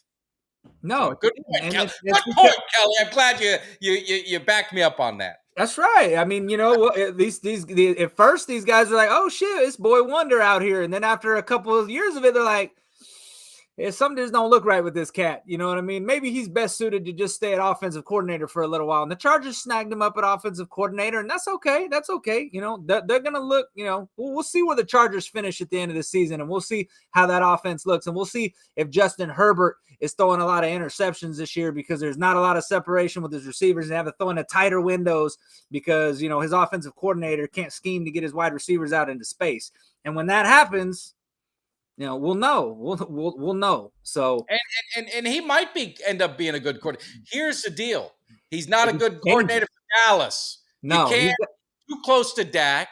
I mean, you saw Schottenheimer on the sidelines in the face, coaching up these quarterbacks. With Kellen Moore's always had to sit next to him, and they're looking at their little thing. Hey, I need someone who's gonna address the problems. And when Dak was throwing those interceptions, whether they were tip pad, whatever, I mean, all Moore did was sit there and look at nothing. And the last thing I'll say on Kellen Moore, this is the last thing I'm going to say on Kellen Moore is any coach that comes up with that play at the last game of the San Francisco game should have been fired. You put Zeke right. Goddamn right.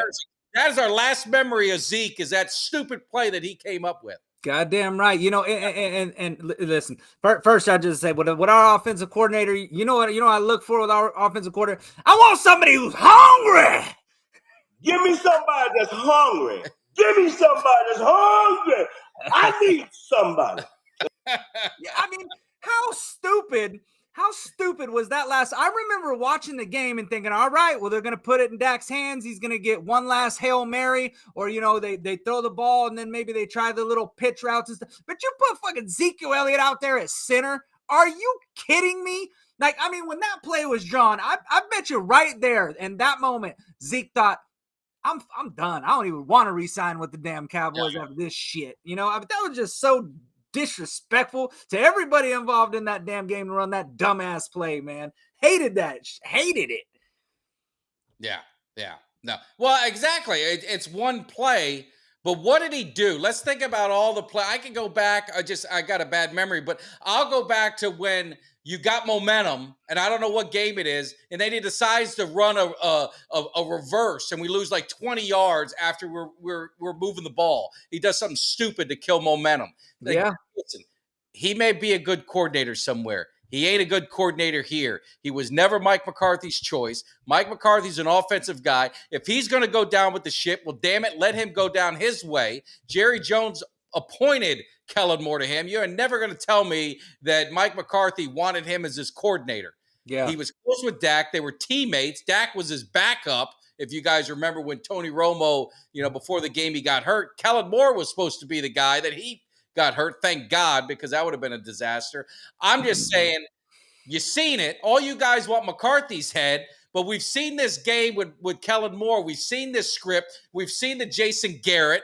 These from the Jason Garrett era. Get rid of all those mothers. I'm not going to cuss on here because I don't want to get suspended, but get rid of that whole era. It stunk. It was 8-8, and it was a bunch of losing football. Now you got McCarthy in here. He's putting things the way he wants to. You got Quinn running the defense. Now McCarthy's got his offense guy in. He's going to do things his way. He's calling the plays. If he goes down, then shit, I'd rather it be that way. That way I know my coach did everything he could to win the game, and he wasn't good enough to do it. And if it doesn't get done and this team don't make the playoffs, throw his ass out and get another one. Yep. Sorry if I'm going on a rant, Kelly. I just get. Well, I'd say if anybody wants to get Mike and myself hyped up, let's go ahead and mention Kellen Moore. Just throw that out in the chat. So it's like when they leave, all of a sudden everyone loves them. Yeah, I know. There was. It's come on, man. I know, and my brother-in-law Winston there in the chat there, he's been a guy he's told me that in the off season he was like, I don't know if it was such a good idea to get rid of K. He was a little bit of a Kellen Moore fan. Me and him have kind of argued about that back and forth. It's fine. So, I mean, like I said, he's going to be good somewhere, but look at the situation that you have. Something has to change. You can't continue to go down that path. So we made the change. Let's see what happens. Yeah, exactly. So I'm excited for this year, man. We got, we got Kellen Moore's gone. So we get our answer one way or another, right? We get our answer one way or another. We're going to find out, and we'll find out, and hopefully it's to our benefit. I have a hard time thinking that it's not going to be. I'm excited to see this offense. I'm excited to see us at work. I'm excited to see this defense go to work. I'm excited. Yeah, I'm excited. Yeah. If I had one word to sum up how I feel about this upcoming season, excited, because there's so many good things to be excited about. So yeah, I mean, at the end of the day, these players play, so it always comes down to them. I just think for culturally, and we talked about with Jerry Jones with the stupid comment he made. I mean, yeah, he's making a joke about it, but with Sam Williams. Hey, is what Sam Williams did the worst thing that could ever happen? I mean, he had a vape pen that had some shit in it or something like that, and he had an unregistered gun. I mean, in Texas, I didn't know anyone in Texas didn't carry a gun. I thought they walked around with the holsters and all that stuff. So, but when you got the owner sending a message, making a joke about it, that's what I talk about with culture, and that's what I talk about. It's a problem. Mike McCarthy's been trying to fix that. He's just trying to focus on football. But when you got our boy Jerry, who we love, I mean, no one loves Jerry more than Kelly does. But it's just, God, man, let's focus on football. Let's get this shit done. Jerry, just shut up sometimes, right? Yeah. Don't say anything, man. Sometimes somebody needs to get that fool and just shut him up before he starts to speak. As soon as he starts to say something dumb, man, he needs to have one of those get back guys that Jerry, shut up, shut your mouth, Oh, yeah.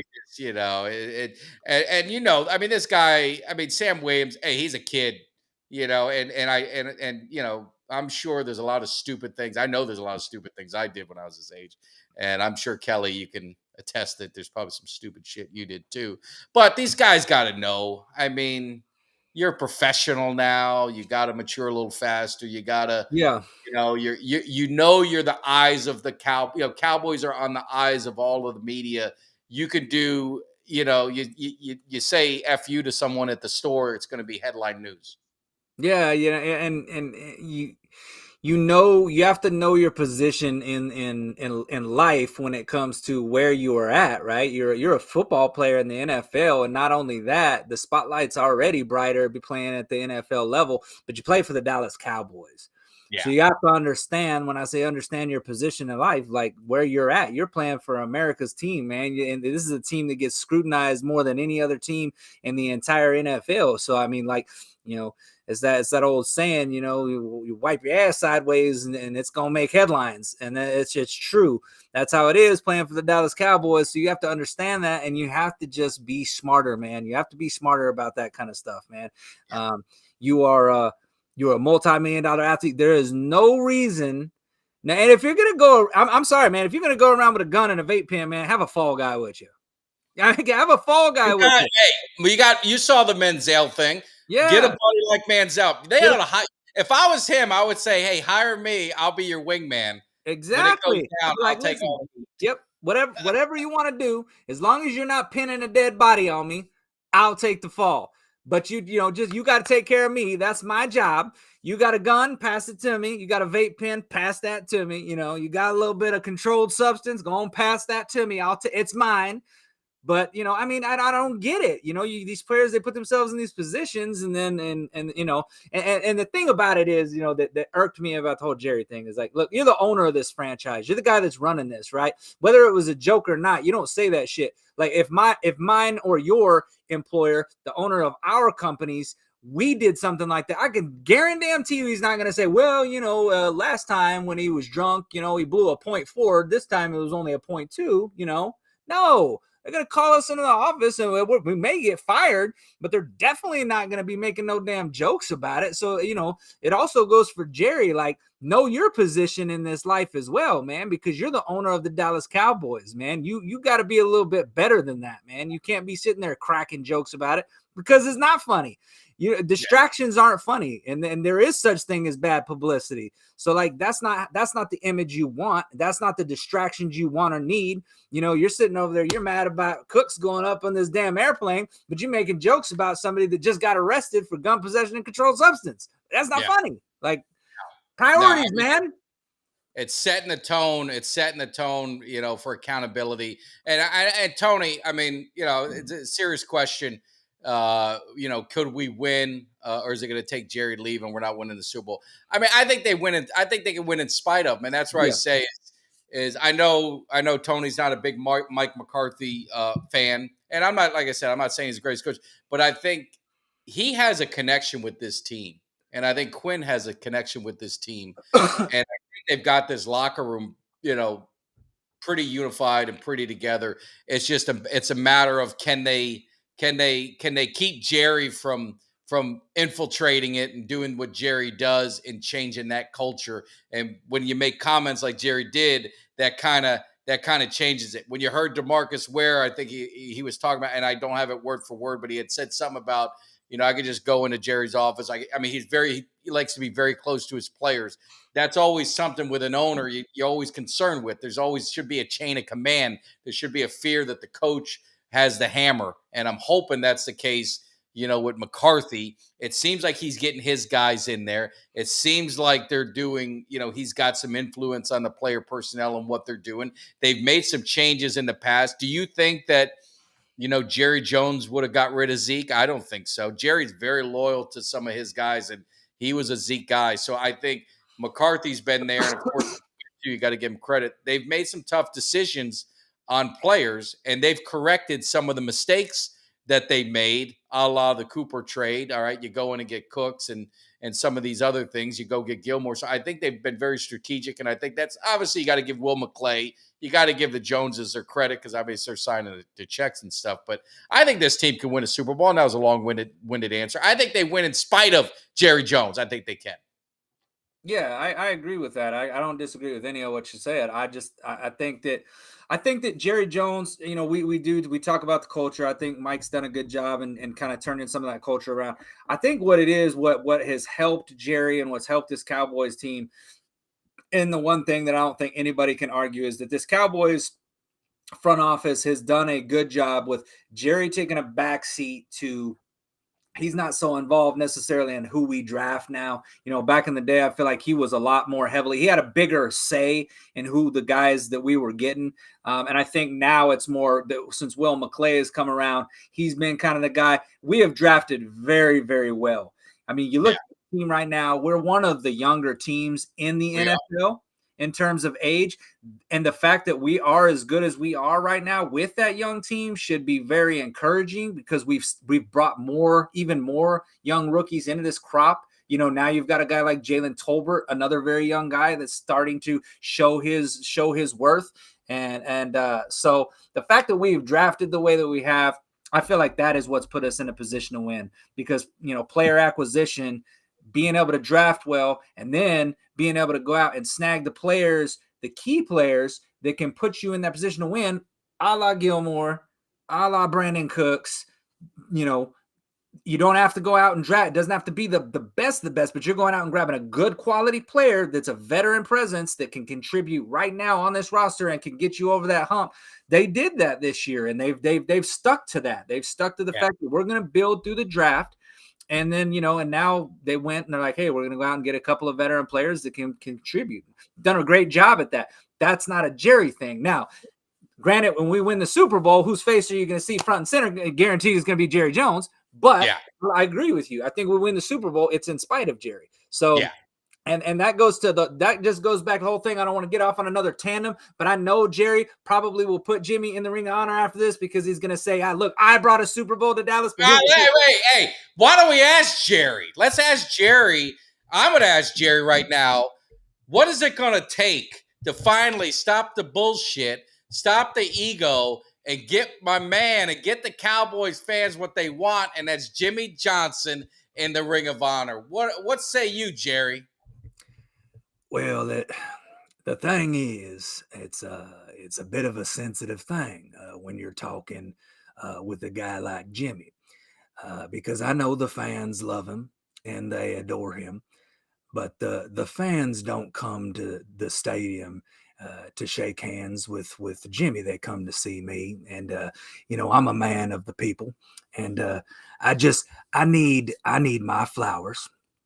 And that's what I've been wanting for many years, is my flowers. And my bouquet is a Lombardi trophy. And now once I get that Lombardi trophy, now we may sit down and have a talk with Jimmy, and I can let him know after all these years, almost 30 plus years, I finally did it. I brought a Super Bowl here to Dallas. Nana, nana, boo, boo. Now let me ask you one more, Jerry. I got to ask Jerry one more question. I need to enter Jerry. So you were at the Hall of Fame. Jimmy gets inducted, and were you playing with him a little bit? You trying to play with his emotions because you kind of was hinting at the Ring of Honor, and then Jimmy had said, "Do you think I'll be alive to when you do it?" So I mean, were you playing with our man Jimmy Johnson? What was your thought on that, man? Well, sometimes you want to dangle the carrot in front of the horse, and just to show him how close it is, and I feel it's very close for Jimmy, and it's been close for a while, but that carrot's on a stick, and you know who's holding the stick, don't you? It's me. I'm holding the stick. And so when he gets close, I just pull that carrot out just a little bit more, and it's kind of fun to be able to. But when you're the owner of the Dallas Cowboys, can't nobody tell you how to run your team, and I get to make the calls and the shots, and he's just lucky I'm hanging a carrot in front of that stick, and and not some celery. And like you say, you're a committee of one with that decision. It's an absolute committee of one. That's it. I make the calls, and until I am buried 6 feet deep underneath AT&T Stadium, I will continue to make the calls, and Jimmy might just have to wait just a little bit more. I've said I have a few coaches that I might consider, and people laughed at me, but Dave Campo is a guy that I really like, and maybe I put Campo in. Friend of the show, I wouldn't be against it. Maybe I put Campo in. Maybe well, who am I kidding? I can't put Jason Garrett in there. That he ain't going in there. But Jimmy will get in when he gets in. That's where it stands. And that's the bottom line. That's the bottom line. I have this crazy feeling that that's actually what he's thinking too. That's the sad part. Yeah, it has to be. That's the only rationale that I can think of. I mean, it makes when he gets when he gets that Super Bowl, I firmly believe it. Jimmy Johnson gets in because until it happens, all of us are going to go back to the 90s, and that's what it is. And you think about it. It's so hard as a Cowboys fan. I mean, we're all passionate fans. I mean, we got the best fan base in the world. 27 years we have not been to, forget a Super Bowl, we haven't been to a championship game, but haven't even been to the Super Bowl, and forget going. We want to win if we go. We're not the Eagles. We just don't want a participation trophy. But I would have never imagined that in a million years, man. I'm just being honest. Me neither, man. Me neither. I've told the story many times when people say, how'd you become a Cowboys fan? And I tell them about that 92 Super Bowl that I watched. And I tell them about the fond memories of going 92, then going 93. Then, you fall short 94, but you come right back and you win it in 95. And I'm thinking, man, we got so many great years ahead of us. This Cowboys team is just going to keep winning and winning and winning. Little did I know, man, that the 95 season was going to be the last time I'd see these Cowboys win. Here I am at 42 years old, and hell, I'm a grandpa now. It's crazy. That's I'm a grandpa. I was a kid when they won, and now I'm a damn grandpa. So I would have never thought it in a million years. But here we are, and I say it all the time, man, that these other fan bases, they don't hate us because we're obnoxious. They don't hate us because we say it's our year. They hate us because they cannot break our spirit. They cannot break our will. And every year we come into the season, we are optimistic. We think that this could be the year, and they hate it. They hate that shit because we're the fan base that throughout the drought, we've stayed loyal. We haven't backed off. If anything, we pumped more money into this franchise, and we've made it the most popular franchise, the most valuable franchise. We continue to buy the tickets, the jerseys, the hats, the merchandise. And we love these Dallas Cowboys, and they hate that. They want to break our spirit, but they can't break our spirit because we're loyal to the bone. This is a way of life. Dallas Cowboys fandom is a way of life. Period. Couldn't have said it better. You're 100% correct. The only thing I'll add to it is some of the drought I feel personally responsible for, because I've said the story. I moved to Tampa February 1996, 20 years old, got a job opportunity and moved up to Tampa all by myself. Had a girlfriend with me, but she left about 4 months later because we were dead broke. But I stayed, and I've been here ever since. And the Cowboys have not been back to the Super Bowl since I lived in Tampa. So if they don't get there soon, the house is going up for sale. The cave is going to be moving to another state, and I'm just going to get the hell out of here and see if I could break the curse. You'll break the mojo. Well, we might need to start it. I don't know, man. I don't know if you're like me, man. There's certain game day things I do some different. If the Cowboys are winning, I wear the same jersey. I'll sit in the same spot. I drink the same beer. Like I'm a little bit superstitious. I got my game day traditions. So, hey, we may need to get you to move, Mike. Hey, man, I would do it too, man. I would do it in a second. So, the craziest thing is, Kelly, I actually sometimes believe I'm very superstitious. I sometimes believe that. I'm like, I moved. They went to the Super Bowl in January. I moved in February, and we ain't been back since.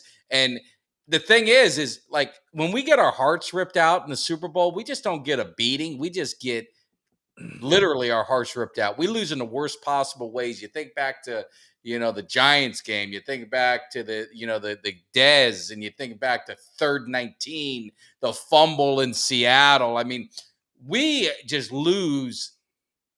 Gut-wrenching ways. It's just, if someone's punishing us, it's either me or the Jimmy Johnson curse. It's got to be one of the two. We could have our own damn support group, to be honest with you, man. Like, hey, my name is Kelly, and I'm a Cowboys fan. Welcome, Kelly. Like that. We're like Alcoholics Anonymous. Like we got a damn support group and stuff. Like, how long you been a Cowboys fan? But like, yeah, here's my 30-year chip. Been with the Cowboys for 30 years now. 28 of those dry. Like some shit like that, man. You have your own chip and shit. It's crazy, and it's sad. I never thought I'd ever come to this day. I was trying to think, the longest drought they had. Obviously you don't want to dig too early, but I guess it was 77 to 92, right? 77. So yeah, what was that? 77. That's 3 and 15 years. Somewhere in there, 15 years. And we're at almost doubling that. That's an embarrassment to this franchise, and someone should be held accountable. So maybe it should be Jerry. So anyway, hey, man, we've been kicking this thing for over 2 hours. Do you know that? I've seen that, man, but we've had some good shit to talk about. So. No, we've had good stuff to talk about, but I know you're leaving. I've seen the pictures. You're heading out to a pretty damn nice little vacation getaway. So what's your plan? You want to share any insight with the family, or you just you want to keep man, we're going down to that lake in Texas, and we got a nice Airbnb's got a pool out in the back and a hot tub, man, and we're gonna be grilling out, and I'll be throwing some food on the grill, smoking some good cigars and drinking some cold beer and enjoying some time on the lake, do some fishing, do some boating. Probably ride a couple of jet skis, and man, I'm just gonna have a good time, man. One last blowout with the family. Just a short little weekend trip. It's just Friday through Monday thing, and then back to work on Tuesday. But one last little trip for the summer before we get ready to get down to business, recharge the batteries, come back, and have 1 week, and then we roll right into the Giants game, and we're ready. And then next thing you know, it's 9-17, baby. 17. 9-17. Kelly's you're doing some prep work this weekend, right? You got everything going on. Right. So we are getting this thing rolling. So 9/17, that is the date, and that's the opportunity for you guys to come hang out with us at the tailgate party. We got our man Fred Cuts by Jones is going to be working the grill. We're going to have a good time. We got Mark's going to be my chauffeur, picking me up at the airport. And we're going to go grab some Cracker Barrel, get some breakfast because your boy gets in a little too early, and then we're going to go do some shopping. Mark's going to be hanging out with me all day, so he said I need a Valium. I get a little excited, so he's going to get the full force because I have a routine I got to do. So he's going to get to see the inside of the bike tag routine and get this thing going. But it's going to be a lot of fun. My prep work is the week before that Saturday, Miami and Texas A&M. We're rolling 14 deep down to I always call it the OB, but the Hard Rock. And we're going to have some, Malik said he was going to stop by. We had, Shelton, who was on the show yesterday. He's going to be coming by. So we're going to have a mini Cowboy Cave tailgate party to kind of prep us up for 9/17. So if you guys are in, we're going to be giving you the details. We just, all we need is if you want to eat. If you want to eat, we need to know you want to eat so we have enough food for you and this and that. And if you do want to eat, we just say, hey man, just throw like $5 or something like that into the pot. You can do a super chat because Kelly, I don't know if you know, we can now do super chats and things like that where the subscribers have a chance to show some love to us and help your boys out. But we'll do something either, Venmo, we'll get a few bucks in there, but it's going to be a good time. And we want, if you're at the game, to come hang out with your boys. That's right. It's going to be a good time. I'm ready for it. And, I'm looking forward to seeing everybody there, man. I've talked to so many people that said that they're going to stop by, man. They're like, hey, I'm going to be by there. I can't wait to see you guys. Can't wait to come in and drink beer, shake hand, meet y'all, take pictures. So there's a lot of people. So I'm looking forward to meeting every single person, shaking a bunch of hands, taking a bunch of pictures, and making some good memories, man, as we get this season going underway. And hopefully, not only is it a good way to kick the season off there at AT&T Stadium, it's a sign of things to come, man. We get positive vibes. We roll this thing on into the season and keep them positive vibes going all the way to the number 6 Lombardi Trophy for the Dallas Cowboys. So let's get it rolling, baby. Yeah, and we're gonna have to get some Victory cigars too. Cigar smokers. We're gonna have to grab some Victory. I'll pick them up. I'll handle some of the Victory cigars. All right. Couple of the key guys, any of those guys, you guys smoke Victory cigars, you let me know because that'll be the post-game celebration.